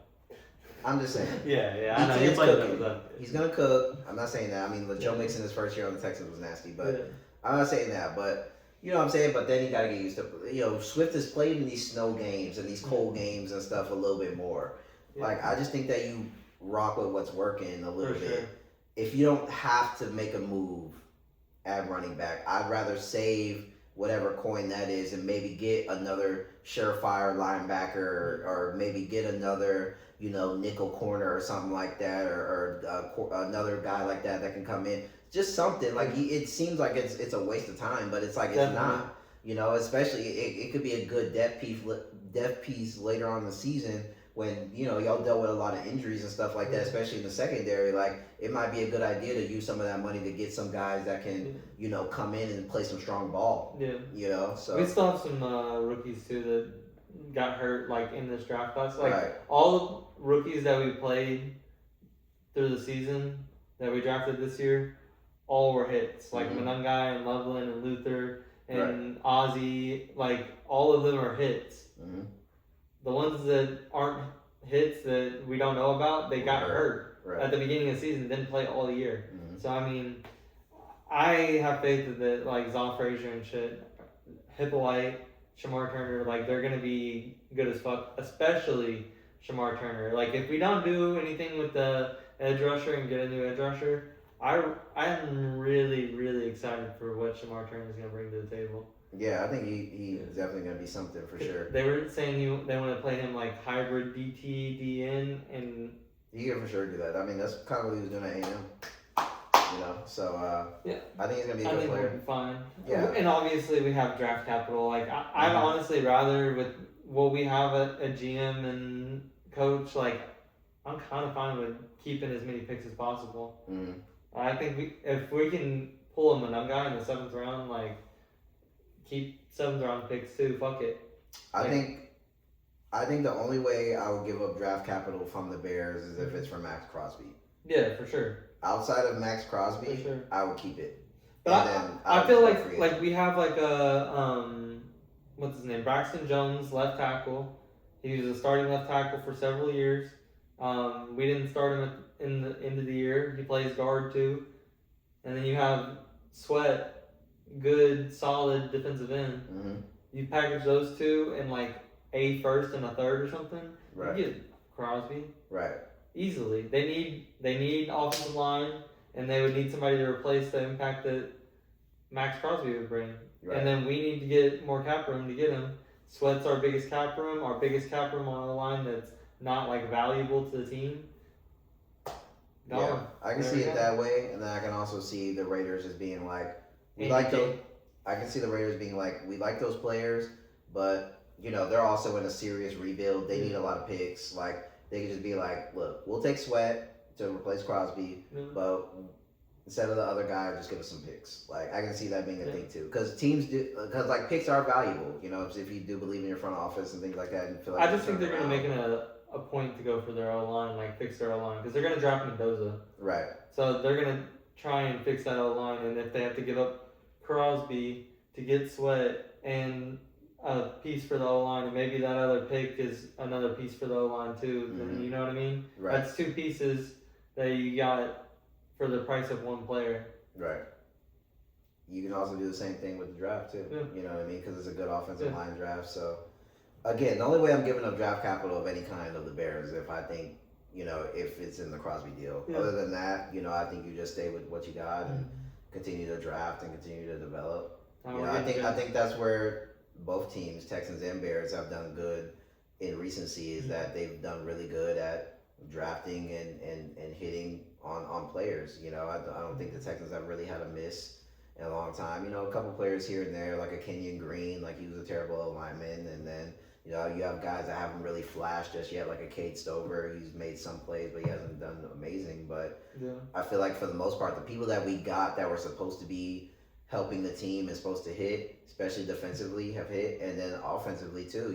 Woody Marks was our best running back this season, and we got him in the 4th round, good value.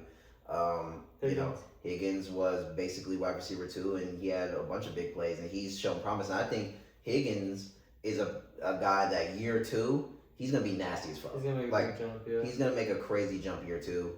where I he's mean, going he's to gonna be wide receiver. It's gonna be a split between the three: Higgins, Nico, and Tank. Right, like that's going to be the three right there. And then I think they're all gonna have 6+ targets a game. Yeah, and I think the 4 seed, I think Noel is going to get a lot more work next season as well. And I think that's going to be like the big. Like 4. if you run 4 sets with them on either side, like they're the same builds as each other. Like it's a perfect mirror concept. Like they're gonna be able to run so much nasty shit out of that. Right. I think as much as Christian Kirk did for us in the postseason, he didn't really do much in the regular season. He dealt with some injuries. The older guy. I think that if you just put Noel into Christian Kirk's role, he's gonna explode. So I think that they could potentially cut ties with Christian Kirk and be like, look, appreciate you, but cut ties. And I think the 4 for the Texans is definitely going to be like what we said. It's going to be Nico, Tank, Higgins, Noel, and then you're going to have little bit of Hutch, a little bit of some maybe another guy.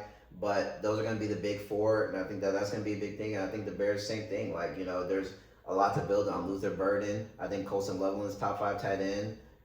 He's going to continue to be that. He's going to continue to be a crazy safety blanket for Caleb, crazy big play ability. Rome's gonna be better. Rome's gonna be better. I mean, Jade is still sneaky.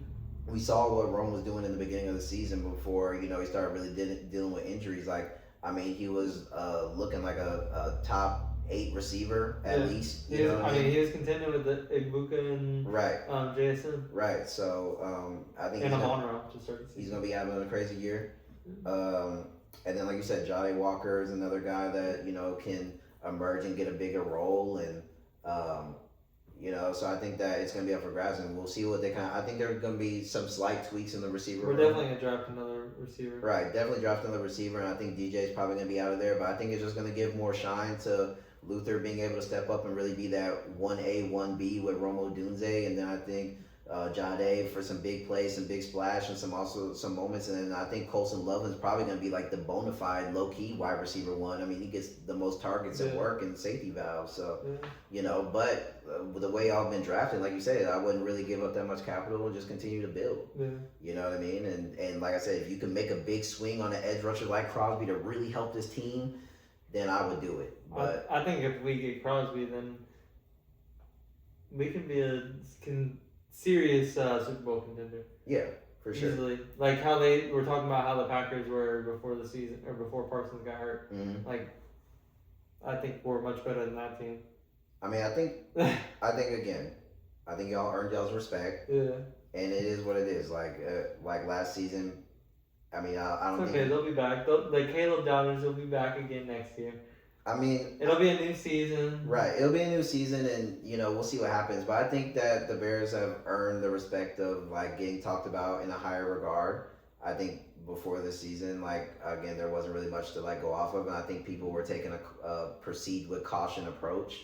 Mm-hmm. And, it sucks when you're a fan because you know what we got going on in the building of our teams, and we pay attention, and the mainstream media doesn't necessarily, and they kind of lean on the Patriots have always been good, so they just have to be the Packers, they're just one of those staple teams, so they do something and now they're the best. It just kind of gets overdrawn, where teams like us, Texans, Bears, where we haven't had a lot of great moments, so we make a move and it gets kind of put into whatever, you know what I mean?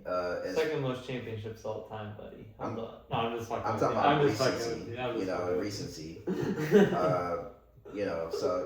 I think next season, like, if y'all make a splash for Crosby, I think you'll definitely hear people saying Bears are going to be NFC contenders for sure. Yeah. Like, you can't deny it, so, and even if they don't, fuck them. Like, yeah. I still think we're there anyway. Even if they don't, then they're casual. They're not actually paying attention. Yeah. And if they do, then they just understand what's going on. You know what I mean? Yeah, but sometimes it's better to move with the unproven or the loved target. You know what I'm saying? I feel like that's what holds some of them teams back, like the Packers, because they're so called and so loved. Where it's like sometimes when you have to play the villain role, it's low key better. Mm-hmm. So fuck it, let them sleep, bro. Let them sleep. Fuck the Packers. Speaking of coaching movement and the Packers, low key, so there's a lot of coaches moving around so far in the season, or in the off season, early in the off season. But the first one we got going on, Mike McCarthy going to the Steelers. What are we thinking about that? I feel like it's a decent fit, at least. I mean, Like, it's kind of white Mike Tomlin in Yeah. a way. He's better he's from offensively. Pittsburgh, right? I think so. Yeah, I think he's from the city. Mm. It I makes like it. sense. I think it makes sense. Out of all the places that he could have gone, like all these openings, I really think that one makes the most sense, right? Mm-hmm. He's a storied head coach, and It was either that or like the Titans for me because I feel like he would be a good coach to like help them get up out of, you know, how they've been in recency, where he can like show them how to win and show them how to move as an organization, things like that. that's not gonna work though. No, but I think that the Steelers, you know, they don't want to completely just go off the rails. That's not their recipe. I know the fans are kind of upset about that. They're like, well, why can't we just like, Yeah. you know, I think that they have a decent roster. It is aging.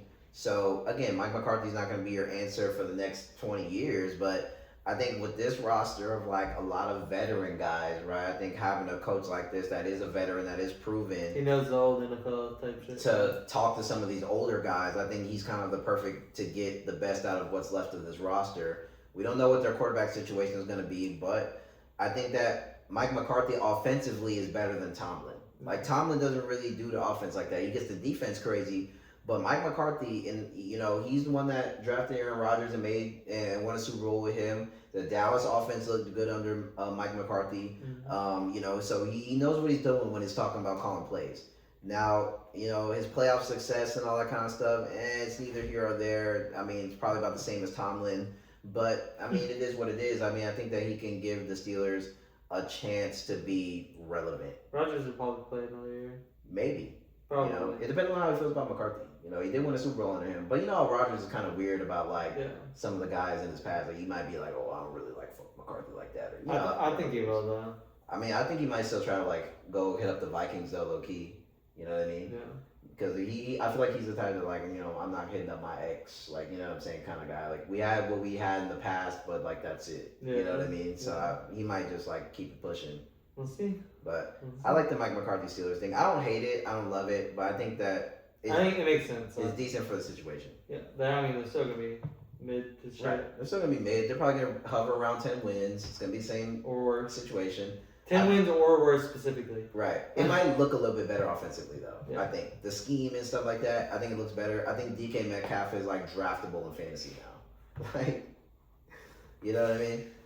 Yeah, right. They still got a lot of work to do with the roster, though. The roster needs work. So we'll see. But next, John Harbaugh with the Giants. I'm not in love with it. I think I'm still mad because they got rid of Harbaugh, and or not Harbaugh. They got rid of Dabble. Yeah.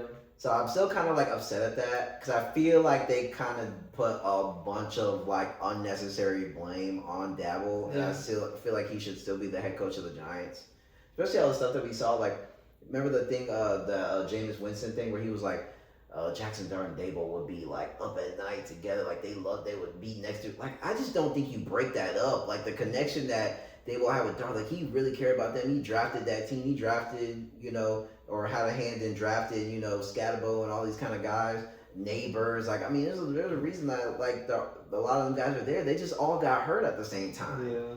You know, and then Dart showed promise. I think he looked better in the beginning of the season than he did in the end. You know, I know he was coming off a lot of injuries and stuff, but in the beginning of the season, he was cooking. Yeah. You know? He was putting his all into it. Especially with Dabo calling plays, like, it was looking pretty good to me. It was looking pretty explosive. And then in the second half of the season, kind of looked a little mad. Now we'll see what he does with John Harbaugh. I mean, at least he has history with a mobile quarterback like Lamar, But, I mean, he didn't do that well with Lamar. Yeah. He never got the pieces around to make Lamar amazing. And Nope. right now, the Giants have like 2-3 pieces that are good around Jackson. Yeah, Dart. And so, I mean, like, we'll see. The secondary for the Giants is still not good. And what are the Ravens always been bad at? Covering. Secondary. So, I mean, like, he has the pieces that he's used to. Right. But is he going to be able to make it more than what he's used to and make it a actual contending team? We'll see. Yeah. He is a good coach, though. He's a good coach, and I think that he can help them win more games and just be a more, like, serious team on Sundays, you know what I mean? He looks like he could be a New York guy and everything. Right. But I think my issue is, and I don't know if this was just like a him and Lamar Jackson thing or whatever, but in recency, when he was with Lamar, John Harbaugh and him didn't really have the best connection. It just seemed like he just wasn't really that involved with like his quarterback and didn't have that like HC quarterback connection. Like I'm the coach and you're the quarterback, Right. not like this is our team. Right. Yeah. And I feel like the good teams that we saw later in the year were the teams that did have that. CJ D'Amico, they really lean on each other and care about each other and love each other, like, and Ben Johnson, Caleb Williams, Matthew Stafford, and Sean McVay. Like, they really, like, connect, where I just feel like that just wasn't even with a thing. Vrabel, and he's not even, like, an offensive guru Right. or anything, but he's Drake. Yeah, he's there with his quarterback telling his vision for the team and shit. Right. So, I don't know. Like, I don't know if John Harbaugh has that in him to where he can be that like connection with his quarterback, and I think he's gonna need to be that, especially with a younger guy like Dart. Like, you're gonna have to put a little bit more grooming and stuff into him. You can't just like, well, Dart's over there with the quarterback, so I'll just let him be. It's like, no, like the reason why he was kind of clicking with Dabo is because they were spending that time together and they were close. Like, you're gonna have to put a little bit more time. He's in his second year. You can't just be like, fuck him, hands off. Like, I don't know what's going on with Dart, especially Dart dealt with a lot of injuries, concussion and stuff. There was a lot of times where John Harbaugh had no idea what was going on with Lamar. He's saying one thing, I think Lamar's ready to go, and he'll probably be here next week. They get to Lamar, so you're playing next week? He's like, no. He's like, I am hurt. Like, and it's like, what? The coach just said, he's like, I don't know what he's talking. Like, there was a lot of that. So it's like, are you going to be this clueless with, like, the injuries and the players and stuff like that that's going on up here? Or, like, you actually going to be able to have to step in? This is a really young team here. Yeah, there's a reason they got rid of you. I mean, right. Like, the Ravens were a bunch of veterans, and you weren't even, like, able to get control of them, and they have, like, better temperament. I mean, do you like the Ravens roster more, or do you like the Giants roster more? Ravens. So, I mean, the MVP. So, like, yeah. I don't know. I don't think that he's gonna make as big of an impact as Vrabel to the Giants, but I think to the Patriots. But I think it'll be somewhat similar. Right. They'll probably finish around 10 wins or something like that. They'll definitely be better. I can see them being like a 10-win team though. Like seriously, because those defensive beasts that they have, bro, they're serious. Like Burns and shit, like they're serious about the football, like serious about hitting. Mm-hmm. And then I think Leak. He also had his injury at a good time where he had it early in the season. What, week 4? Week 4, bro. Yeah. He's gonna be ready to go in the start of the season, and he's gonna be on a crazy tear next year. And we didn't even get to see him with Dart because they were playing around with Russ. We wasted Leak half the season on Russ. Yeah, I'm going JS and Neighbors next year in fantasy. Yeah, like Leak next year is gonna be nasty, bro. He's gonna be nasty with Dart. He made Wan'Dale Robinson look good, bro. Oh, he was nasty at the beginning of the year with Russ, yeah. Right. Like, he's going to be absolutely disgusting. He's so dirty. And Dart's not going to have, like, the Russ thing where he's going to be, like, how Russ be like, oh, well, like, I don't want to give him too much. Like, Dart's going to be like, oh, where's Lee?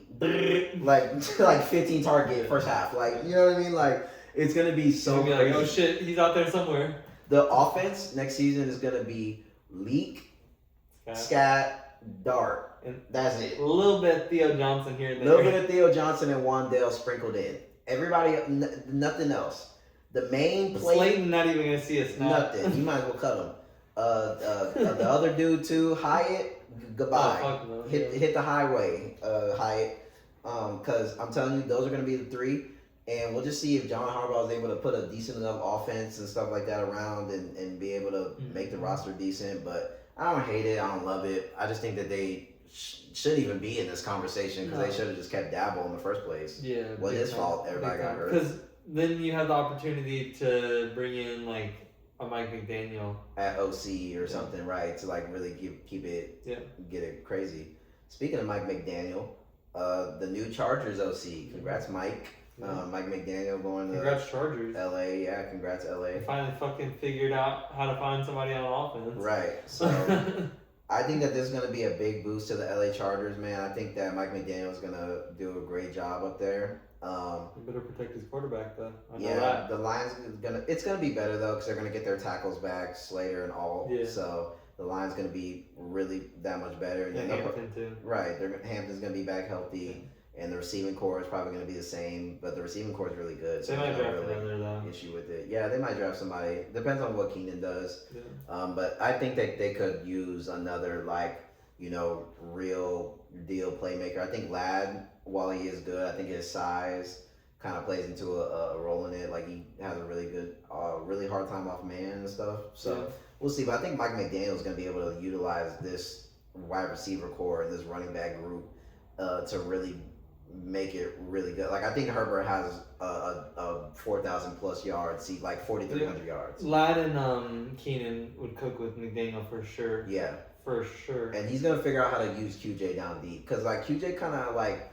reminds me of Waddle in a way, where it's like he ain't gonna get. He's a little stiff. Yeah, but he's fast as fuck. And he has a good build, and he can get downfield. Like QJ's never gonna be the type that like gets 15 catches. Like that's not really his forte. He's like 4 for 85. Right. He's gonna live around 4 to 6 catches, and he'll probably what you do with that is what's gonna it's either gonna be like 23 or it's gonna be 123. Right. So I think Mike McDaniel's gonna figure out a way to get this going. I mean, they're in a good spot. Their defense is still nasty as fuck too. But right. I mean, every year it's injuries with them, bro. They just need to figure it out. Healthy. Just figure it out. And I know it's hard to just be like, oh, just stay healthy, but it's like that's really if what it's it the same thing every to. year, it's got to be something that you're doing. Right, like either the training regimen or the whatever, or the recovery regimen, like something needs to change and be different to kind of keep guys. I mean, nothing's gonna stop like a freak injury, like whatever, but I think that as long as they can stay healthy and keep it going, I think the Chargers can be good, and then it'll also be up to Justin Herbert, when it gets to the playoffs. I think having a full healthy team, having an actual proven OC and all this kind of stuff, like I think this should be the year where Herbert at least gets to the playoffs and at least wins one playoff game. At least. You know what I mean? Ooh, Chargers, Texans, Bears, Rams. Ooh, that'd be a movie. I don't know if I want to run into Mike McDaniel. Our team versus LA teams. Mike McDaniel, I don't know. They might have to go play somebody else first. Go play Jacksonville. You got Mike McDaniel locked up. Yeah, I mean, we're probably gonna box that, but still, I mean, just I don't know. We'll see how the Chargers look and start cooking, and then we'll see how we feel about it. What about Kevin Stefanski to the Falcons? That's probably the most mid one on the list for sure. Like, what are the Falcons doing? Like. And first of all, he was the first one hired. Yeah. So like all these other dudes were available pretty much when they signed, and they went with Stefanski. I know. I feel like he's the mickiest of all coaches. Like dude, he's so trash. It doesn't make sense how he gets hired all the time. I don't get it. A head coach specifically, like he never gets demoted. He just always stays head coach forever. Like he never has to go back to being a coordinator. Like we just trust this dude with the whole operation every time. Like, how? Yeah, I don't know. I don't get it, man. I mean, McDaniel's getting fucking demoted, and this guy's not. Dable, Saleh had to go back to being a DC for a little bit to get another gig. Yeah. Yeah, no, I mean, did you see the stuff about Stefanski maybe being linked to the whole Shadur prank call and Falcons Brown shit? Yeah. Maybe there's a little something, like he's friends with the GMs or something. I don't know. Maybe there's a little something. I mean, they hired him pretty quick, so he probably does have some type of tie, to the Falcons that we, just aren't, He'd be going to the Atlanta Diddy freak-offs. Right. I mean, I just think it's a trash hiring. I mean, the main issue right now with the Falcons is that they don't have a good quarterback situation, right? And they don't have good draft capital. And he hasn't drafted specifically quarterback / offense as a whole that well. At all. And he hasn't used draft capital that well. We just saw them draft 2 rookie quarterbacks in the same draft, and they both suck, and they didn't even know how to manage that situation that good. They're asking him about Shador. He doesn't know. They're asking about Dylan. They don't know who's going to start. This one's not getting any practice time. Joe Flacco gets traded midway through the season. Right. Joe Flacco, he was there. We got rid of him. Let's bring this guy in. Kenny Pickett was there for a little bit. It was just a complete debacle. Deshaun Watson flirting with coming back in the middle of the season. We don't know what this guy's going on. This dude completely mismanaged the entire situation, in my opinion. And the Browns haven't been good at all. The last time they were decent was when Baker Mayfield was playing, and they kicked him to the curb. It's I just don't know if this dude, like actually understands what's going on sometimes in the Oh, big so picture. I feel like he makes a lot of like spur of the moment situations. He's a decent game caller, but he's not a good organization caller. No. Like he doesn't see anything big picture. I don't think. He just makes like these random like spur of the moment decisions, and you're just like, what? Yeah. And I think that the Falcons are a team like, aren't you trying to get away from that? Like you're trying to get away from these like coaches that make like a Raheem Morris is a prime example of it, dude. You just got rid of. Just spur of the moment. You don't know what this guy's gonna do. Sometimes you want to act like you're a good coach, and you're doing all this. Sometimes you just don't have any clue what's going on. I bet you Algier gets more work again. Right. I can guarantee that. Mm-hmm. And that's another thing too. I've never been in love with like Kevin Stefanski offense. No. Like I feel like he's one of the worst play callers in my opinion. Like some players do decent, but like as a whole, it's so spotty. It's trash. Yeah, it's so spotty. Like he's probably gonna be calling plays, right? He calls up a couple good plays here and there, but I feel like it's not throughout the whole game. It's like most of the game, it's like, oh my god, what the fuck am I watching? Right. I don't know how much of that is a quarterback play, how much of that is the offensive play calling, but I mean, it's been like that every time I've seen a game that he's been a part of. Yeah. And I mean, at this point, it is the offensive play calling because, I mean, about 15 different quarterbacks have been through it, and nobody's been able to prosper in this system. I mean, Shadir's a Pro Bowler, right? Yeah. I'm just kidding. Technically. He had a Pro Bowl quarterback for half the season. Right, by default. I mean, there's no way not one quarterback has done decent in this system yet. I mean, if it's something good, then something has to click with somebody, right? Like we seen with Kevin O'Connell, we were just talking about it, right? It looked amazing with Darnold, and it looked amazing before that, and then now it looks it's as trash. best as it can with JJ. Right, and like it's like JJ's trash. Like he's just not working. Yeah. Like you know what I mean? But like he'll be all right. We haven't seen anybody do anything on Kevin Stefanski offense. Odell Beckham literally career ended basically up there because they couldn't get nothing going. Baker Mayfield, while he did backpack him to the playoffs, he looked he's looked better in Tampa recently. I mean, this has been the best part of his career. And then he looked good when he was on the Rams for 1 second off of a wake up call. They called him 2 days before. Here he is playing. Hey, can you pull up to the stadium and play? Yeah, sure. And they got him to play the best ball of his damn life. You know what I mean? It's like he never looked this good ever. Yeah. You know what I mean? And then Deshaun Watson, say what you want about him, but it's like he was looking like a top whatever quarterback on the Texans. He come over here to the Browns. He hasn't been able to do nothing at all. And yeah, half of it's probably on him because of all this stuff that he got going on and whatever. But I mean, damn, when the dude's been on the field, you don't even look like he can. You don't even look close to the dude we saw. You know what I mean? Did you even ask him if he wanted a massage? I mean, shit. Right. Like, did you even ask him what he liked or what? Like, I mean, I don't know, man.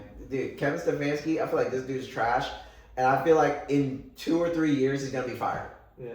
Like, there's no way this works. There's no way this works. No. Just give up Pitts. Give up Pitts. Because I think Pitts is a free agent. Pitts, this is your time. This is your time to try to escape hell. This is the perfect time for him to come to the Texans. Bijan to run out of his rookie contract and not want to play there anymore, and then he goes to the Chicago Bears. He's going to have one trash season on the fucking... And it's going to come up right when Swift's contract ends, and we're going to be like, okay, we'll part ways. Bijan, thank you. Good night. Thank you, Stefanski. Right. Yeah, Stefanski's gonna sell this whole organization. So bad. It's really about to be so funny what Kevin Stefanski does with this team. Is about to be bad. They're gonna lose to Bryce Young twice a year, and Tyler Show. They might go bring Dylan Gabriel over. Save the team. Good luck, because Penix isn't good, and Kirk Cousins is aging, and I doubt that. I think Kirk Cousins is gonna start the year off nice, though. Honestly, I think Kirk Cousins definitely starting off the year. I think they can start to like a 6-3 start, and then what happens? Yeah, they're gonna sell.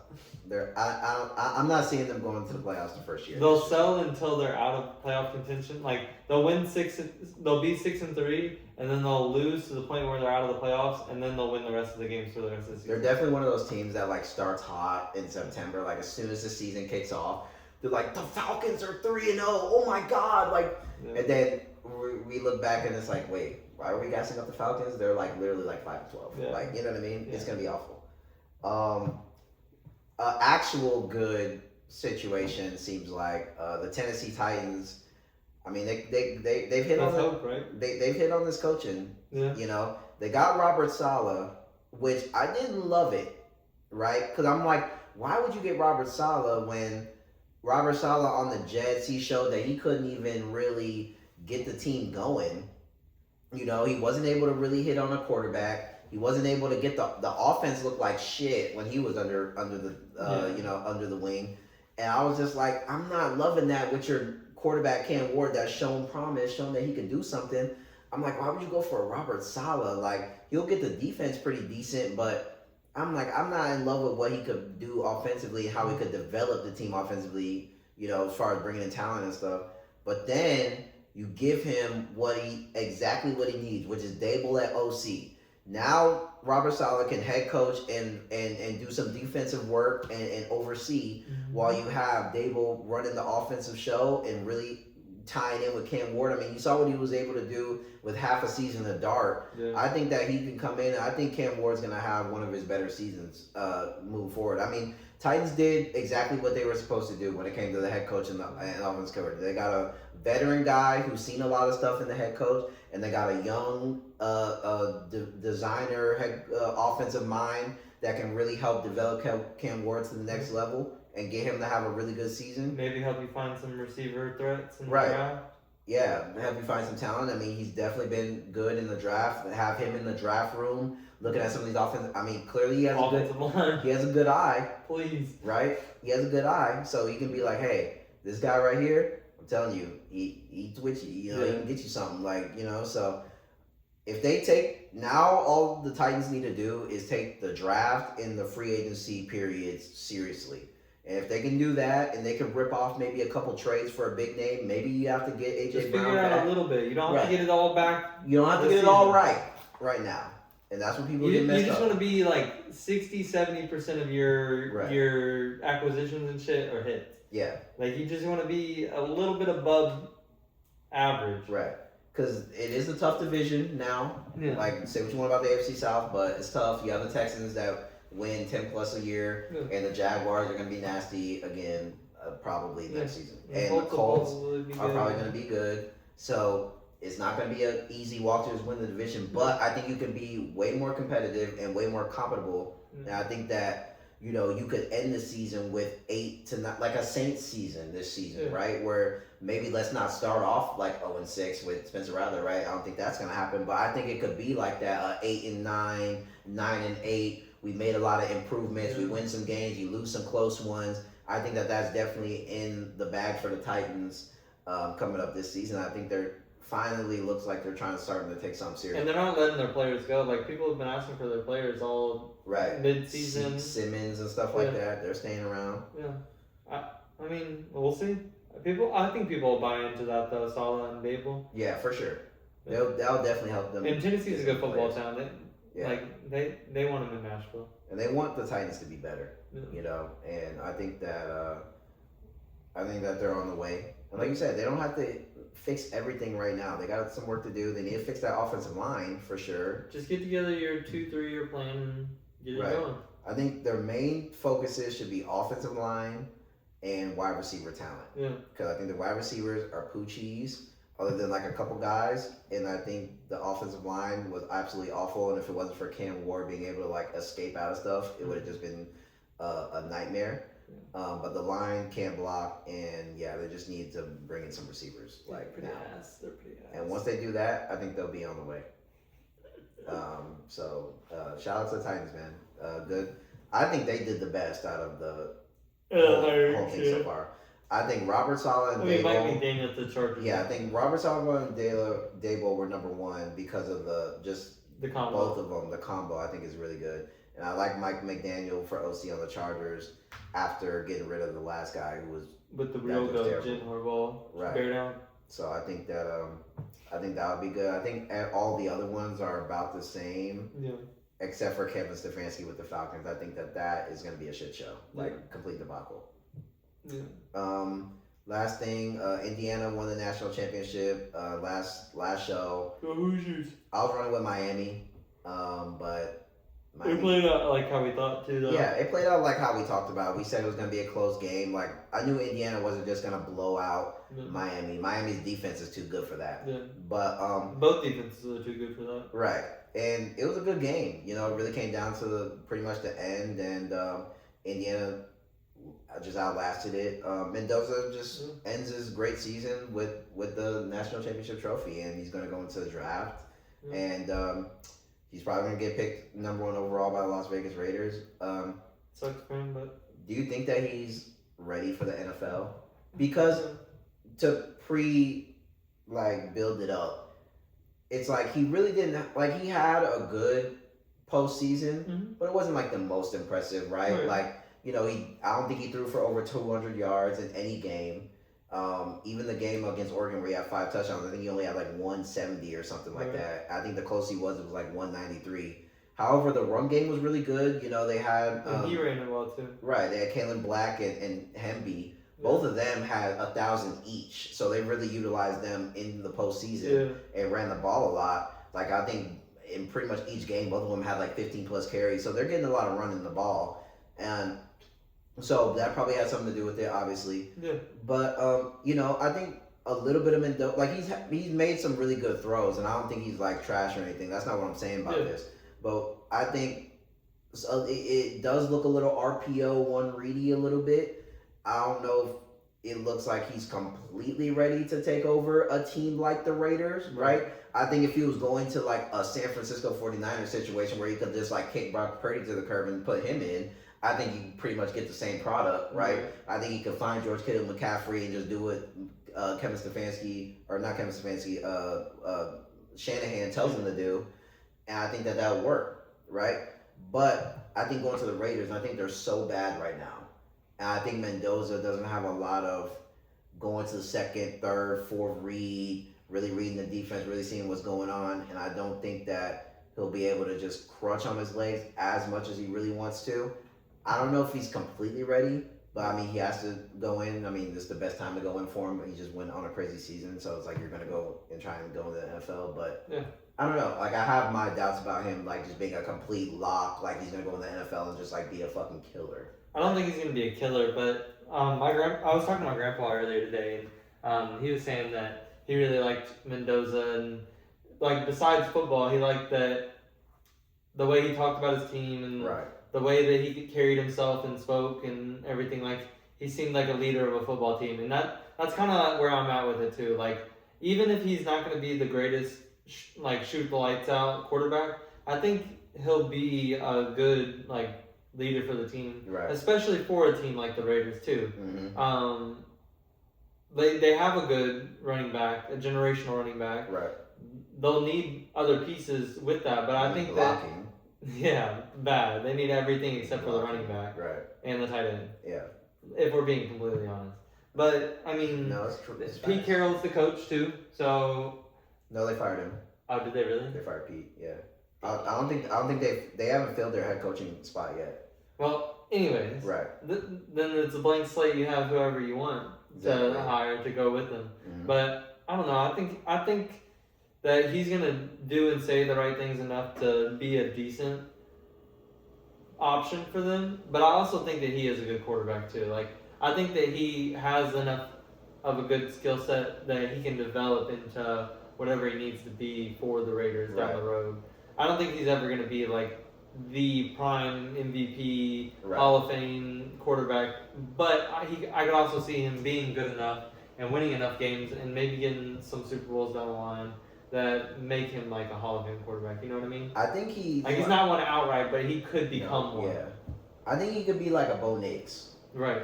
Where like no one actually thinks like Bo Nix is like super insane. Right. But he has just enough arm talent to make some crazy throws when he needs to make it. He has just enough movement to be able to get himself out of some sticky spots. He has some clutch. He's seen a lot of the game.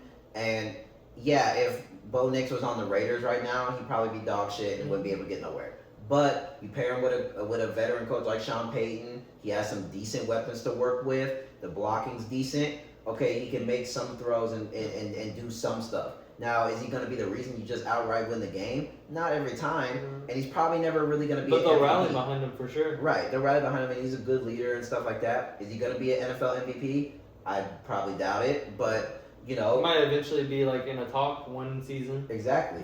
And could he get a ring? I mean, he probably would have been in the Super Bowl if he didn't get hurt. If we're just being honest, like the way he was playing, like Denver probably wins that game. You know what I mean, against New England Sunday. Like Bo Nix he just has been winning. You know, so he probably does get the Super Bowl. Then hell, who knows? You know what I mean? Yeah. But I can see Mendoza being something like that, and I think it'll be like an in due time thing. Mm-hmm. I think the first season from the Raiders, it's probably gonna be rough. Definitely. Like it's gonna be like the Caleb Drake May kind of thing where the first season, 3, 4, 5 wins. the team's just gonna be too garbage, bro. Like there's not really gonna be a lot that you can do. He's gonna make some good throws where you're gonna be like, okay, we see what he can do, but the infrastructure's not gonna be there yet. They're probably not gonna have the right coach in there because it seems like pretty much all the good coaches are taken by now. Mm-hmm. So they might have to wait till the next coaching cycle. They're probably gonna be like a plug and play coach, like. Who can we get to just put in for a year? Mayo. Right, like Mayo, Lovey Smith, somebody like that. Just coach the team for a year, and then next year we'll see who's available, get somebody. And then, they've got to make some improvements in a lot of areas, so it's still a work in progress. They're probably going to have to offload people like a Crosby, like a guy. So team's going to be worse, and it's not going to be that good. Mm-hmm. So it's going to be really hard for him to like, oh my God, I've arrived. But I think in due time, year 2, year 3, when the team actually starts building, getting serious. I mean, you have Tom Brady like running the show, so I think he's trying to get more involved and trying to help the team. I think Mendoza later in his career, year 2, year 3, will start blossoming a little bit. You gotta see who they draft though. Yeah, you gotta see who they draft. And how that defense is gonna look after Max Crosby is gone. You're right. It's gonna be rough, man. That first season's gonna be bad. Yeah, it's gonna be bad. Like really bad. Like I doubt 6 wins is a dream. Yeah, that's not happening. Like it's gonna be around 4 or 5.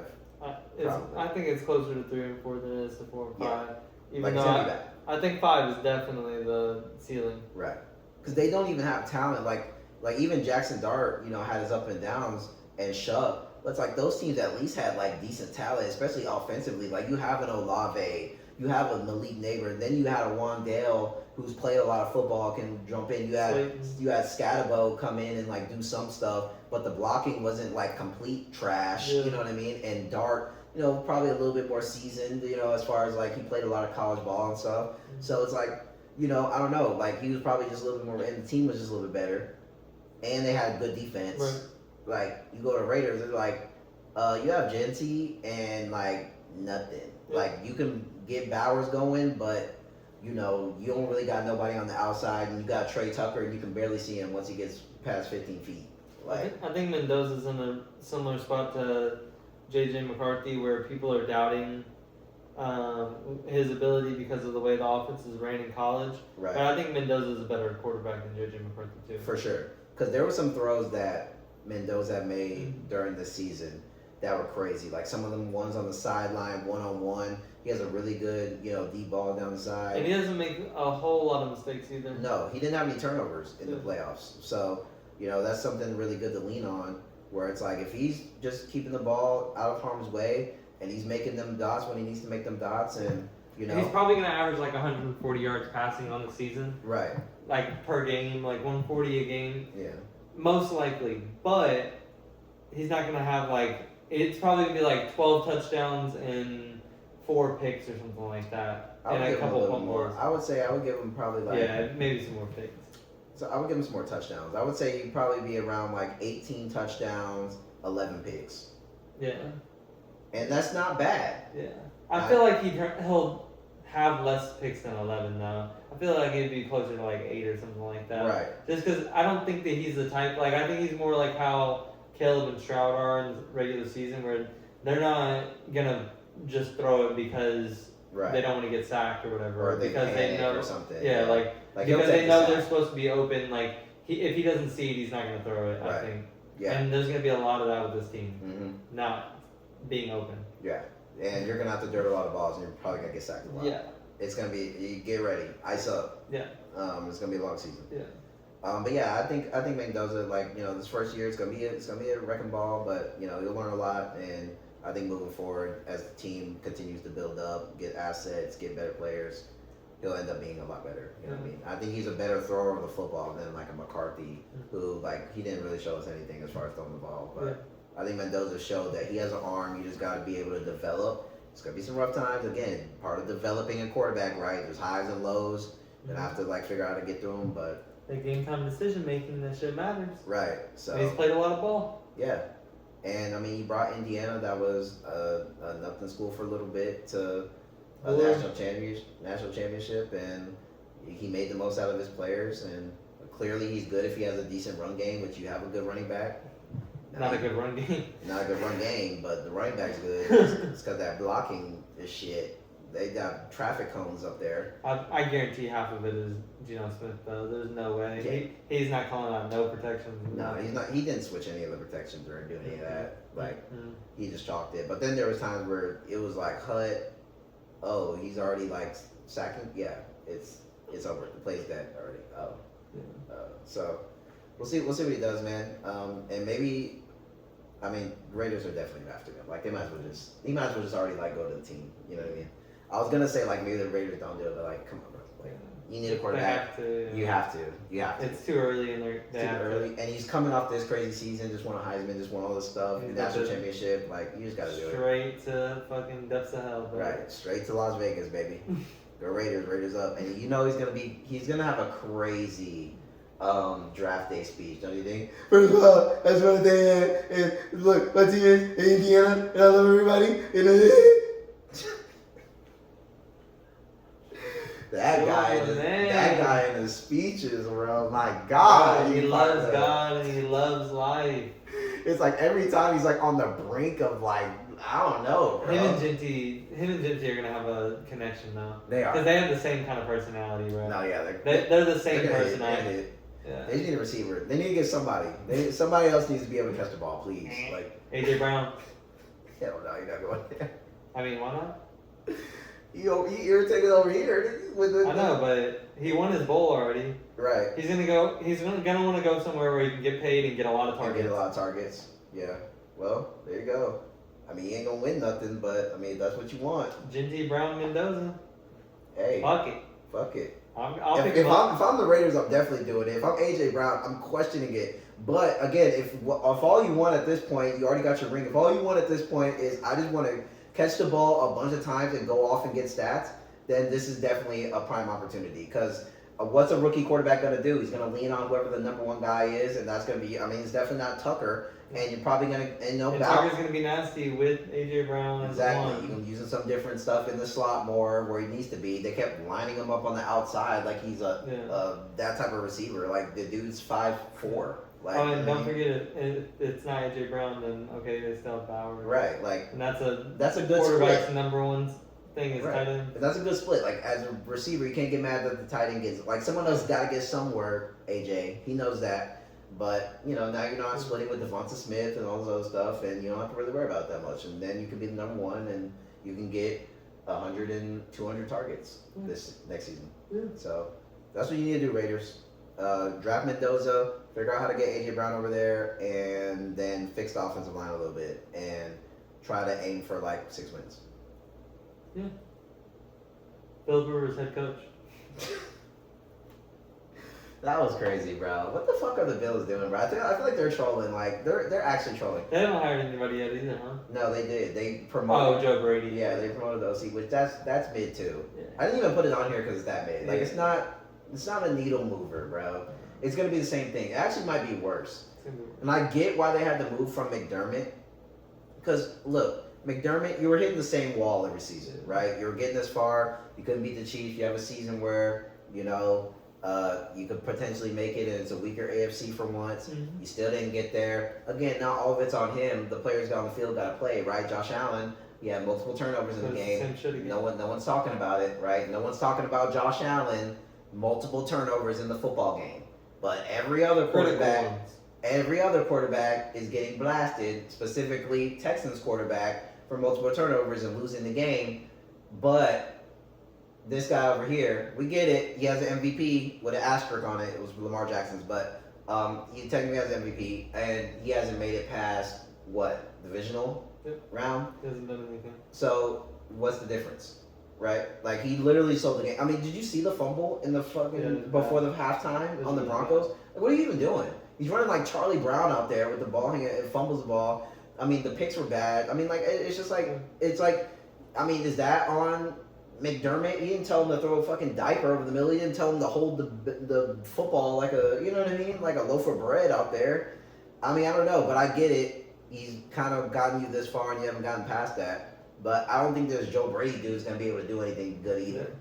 I mean, we saw what he was getting out of those receivers. So. Right. So I mean, there's something. I mean, I think the offense is gonna be about just as good, but are they gonna get any offensive players? No. You know they're not going to get any receivers. They're just like the Ravens, bro. They're never going to get an actual wide receiver one. They're going to get old, washed-up dudes, just like they tried last. It's going to be Josh Allen and James Cook. They tried with Brandon Cooks.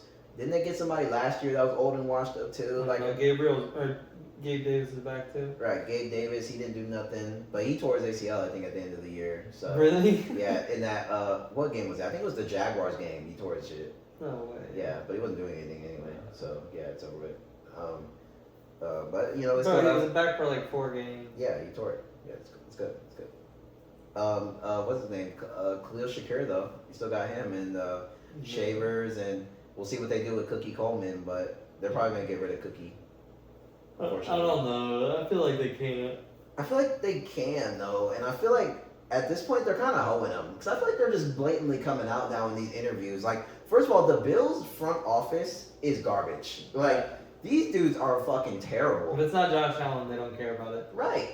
And it's like they're just like blatantly coming out and they're just like, he's like, yeah, so with the Coleman situation, like the coach is about to like step up and like actually like answer the question like, for real, here comes the GM. Oh, well, actually, like that was somebody else's idea. We didn't even like want Coleman like that. Yeah. It's like, damn, bro, like you're just gonna throw him under the bus that quick, bro? It's like, what did he do that was that bad, bro? You like was late to a couple meetings or whatever. I'm not saying that that's good. I'm not saying it's good, but like, Bro, holy he's dancing shit. on the sideline. I mean, Okay, so is Malik Neighbors and Justin Jefferson and every other NFL receiver I've seen. Like, what do you mean? Like, his ass. J-Mo literally, I don't even know what J-Mo does. Like, I doubt J-Mo, like, is on time to every single fucking meeting. Like, J-Mo's definitely been late a couple times, and J-Mo definitely gets hyped before the game. Well, that's because that's a terrible organization. I'm just saying, man. Yeah, like what's going on? Like, you know what I mean? And I mean, he's caught some touchdowns this year. Like, he was getting open. He's made some plays. Yeah, he's like, right. he hasn't been complete ass. Like, but they're just, oh, yeah, we didn't even want Coleman. Like, they're just, okay, then get rid of him then. They're probably calling his man. It's gonna be worse. Yeah.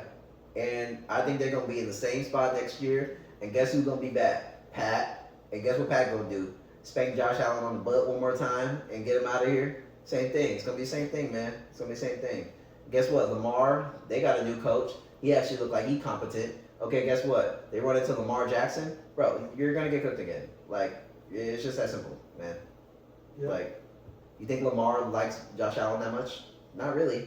I mean, he just took MVP. Like, I know they're probably, like, cool, like, as far as, like, hey, what's up, bro? Like, dap him up. But, like, at the end of the day, Lamar knows, like, he judged my MVP on my best season. Yeah. Like, he's not going to lose to that in the playoffs. Like, it's just that simple. But yeah, I don't like the Bills. Fuck the Bills. And Derrick Henry's better than James Cook. Forever. True.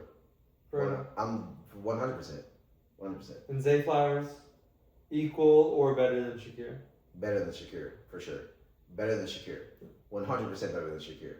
Shakir is so Mickey. Yeah. And Likely and Andrews both better than Knox and whatever the other guys. Kincaid. I'll take Kincaid over Mark Andrews.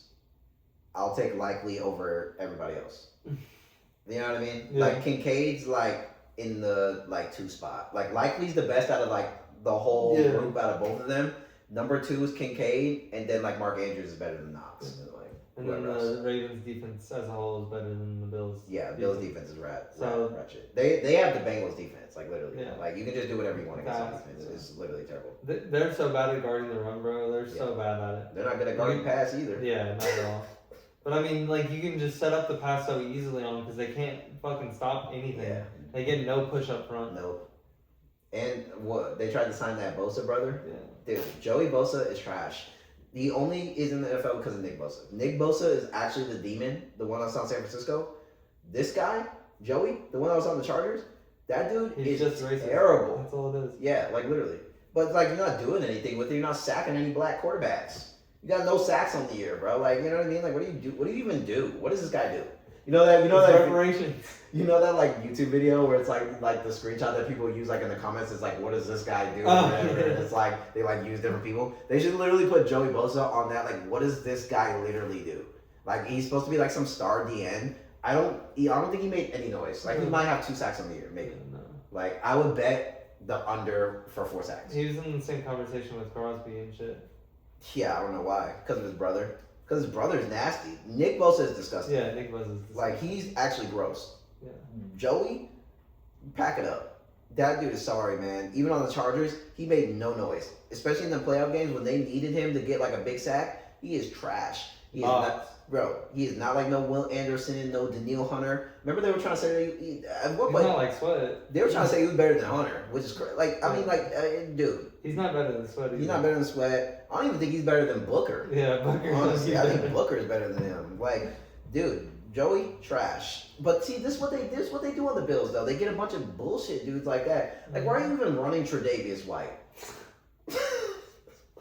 Remember that Shaquille Griffin? Like, dude. And then is Hamlin still on the roster? Seriously? I don't know. One of my coworkers asked me about him the other day. They were like, "Who's Damar Hamlin? What's he about?" I was like, I don't know why you're asking me. He doesn't even play. Like he doesn't play. He doesn't do anything. And it's like I get it. It's like a PR player. Right. It's like I get it. Like I'm grateful that Hamlin's okay and he's like doing well and he's like still playing and everything. Like that was a crazy injury and I don't wish that. But like you're there for endorsements right now. Bro. Right. Like again, like what is he contributing like literally on the field? It's nothing. And it's like unfortunately you're gonna have to cut ties or like get serious or something. Like he gets targeted if he's on the field. Like they're gonna run every single route at him because he's the weak point on the defense whenever he's on the field. There's nothing you're gonna be able to do. So on that weak ass that team sucks, bro. Like if they didn't have Josh Allen, they'd probably have 6 wins on the season every single year. Like if they started Trubisky all season instead, and he looked good. He actually was cooking that. And he looked good, but they still have 6 wins on the season. Yeah, they still have 6 wins, guaranteed. And that's not on McDermott. That's not on the new guy. It's just like I just think that this roster is not good, and I think it's because of their front office and what they do. Yeah. They just don't know how to draft. They don't know how to get no players in free agency. It's terrible, man. Bills. This might be the start of the decline. Honestly, I think this was like their last chance of like catching lightning in the bottle. And I think that now it's over with. I think majority of the AFC teams right now are way better than them. The Texans clear them people hate the Texans. Texans are trash. CJ Stroud threw 4 picks. They ran through the Bills with ease. We were watching the game. We were watching the game every time. Every time they run through this team and I'm like, okay, Josh Allen might do something because it's Josh Allen. And then we get to the game and he gets absolutely cooked. What are we doing? He almost lost to the Jaguars. They almost beat him. Like, they're lucky Trevor Lawrence threw, like, one last pick at the end. Like, they would have beat them. They would have drove down field 1. Lost to Bo Nick. Like, I mean, like, who in the AFC are you taking the Bills over right now? Seriously. Lost to Bo Nick on a broken leg. On a broken leg. You lost to Bo Nick. And you would have lost to Trevor Lawrence if he didn't throw a goofball pick over the middle. Like, that tip in somebody's hands. Like, what are you doing, bro? Like, you know what I mean? Like, who are you seriously, out of the contenders in the AFC, like, who are you taking? Nobody. The Chiefs, Chargers, I'm taking all of them. Ravens, Colts when they're healthy with Daniel Jones, Jaguars, Texans, everybody. I'm taking everybody. Like I'm taking like pretty much half the league. Patriots. But Josh Allen. Nah, man. MVP. Nah, Mickey MVP, fake MVP. It's funny how he wasn't in any conversation for MVP this year. Right. I bet his numbers look really similar to last year's. Probably. I guarantee they do. Probably. Dude. Oh my god. I still can't believe they give him the MVP, man. That's so crazy. But yeah, boys, that's another episode, man. You know, we'll see what happens. I don't know next time we're gonna get on camera. Probably after the Super Bowl, to be honest. But yeah, man, we'll see what happens in the Super Bowl. You got like All-Star and trade deadline for basketball and shit. Right, that's in like a couple weeks, right? Yeah, it's like 2-3 weeks away. Right, so probably about the same time as like the Super Bowl ends. You know what I mean? Yeah, I think All-Star weekend's the week after the Super Bowl. Right. So yeah, probably around that time, like around like Super Bowl ending, like around there. Mighty guy. We'll probably get another episode in, and we'll be back and talk some more. There'll probably be some more head coaching movement, some more little stuff going on. And then Max Crosby trade. And then we'll see what's going on in the NBA, some NBA trades. Maybe Zion goes to the Bulls. We'll see what happens, man. Yeah. I think some stuff can shake down. Or the Rockets. Yeah, or the Rockets. Or Giannis to the Lakers. But yeah, man, we'll see what happens, man. But it's always good talking shit with y'all and from the Dobros. We love y'all, man. Stay warm out there. Horns up, bear down. Horns up, bear down till the end. We're gonna be back. Don't worry. Year 4 revenge tour from Stroud. Book it. Year 4 revenge tour. Y'all are actually about to be so cooked. It's still so surreal the season's over. I know. I just can't believe it. That's why I was so down when we lost. I was like, dude, like, there's not another game. Damn, bro. Could have had it. Oh well, boys. Back on the horse. Go Seahawks. Go JSN. JSN MVP. Darnell.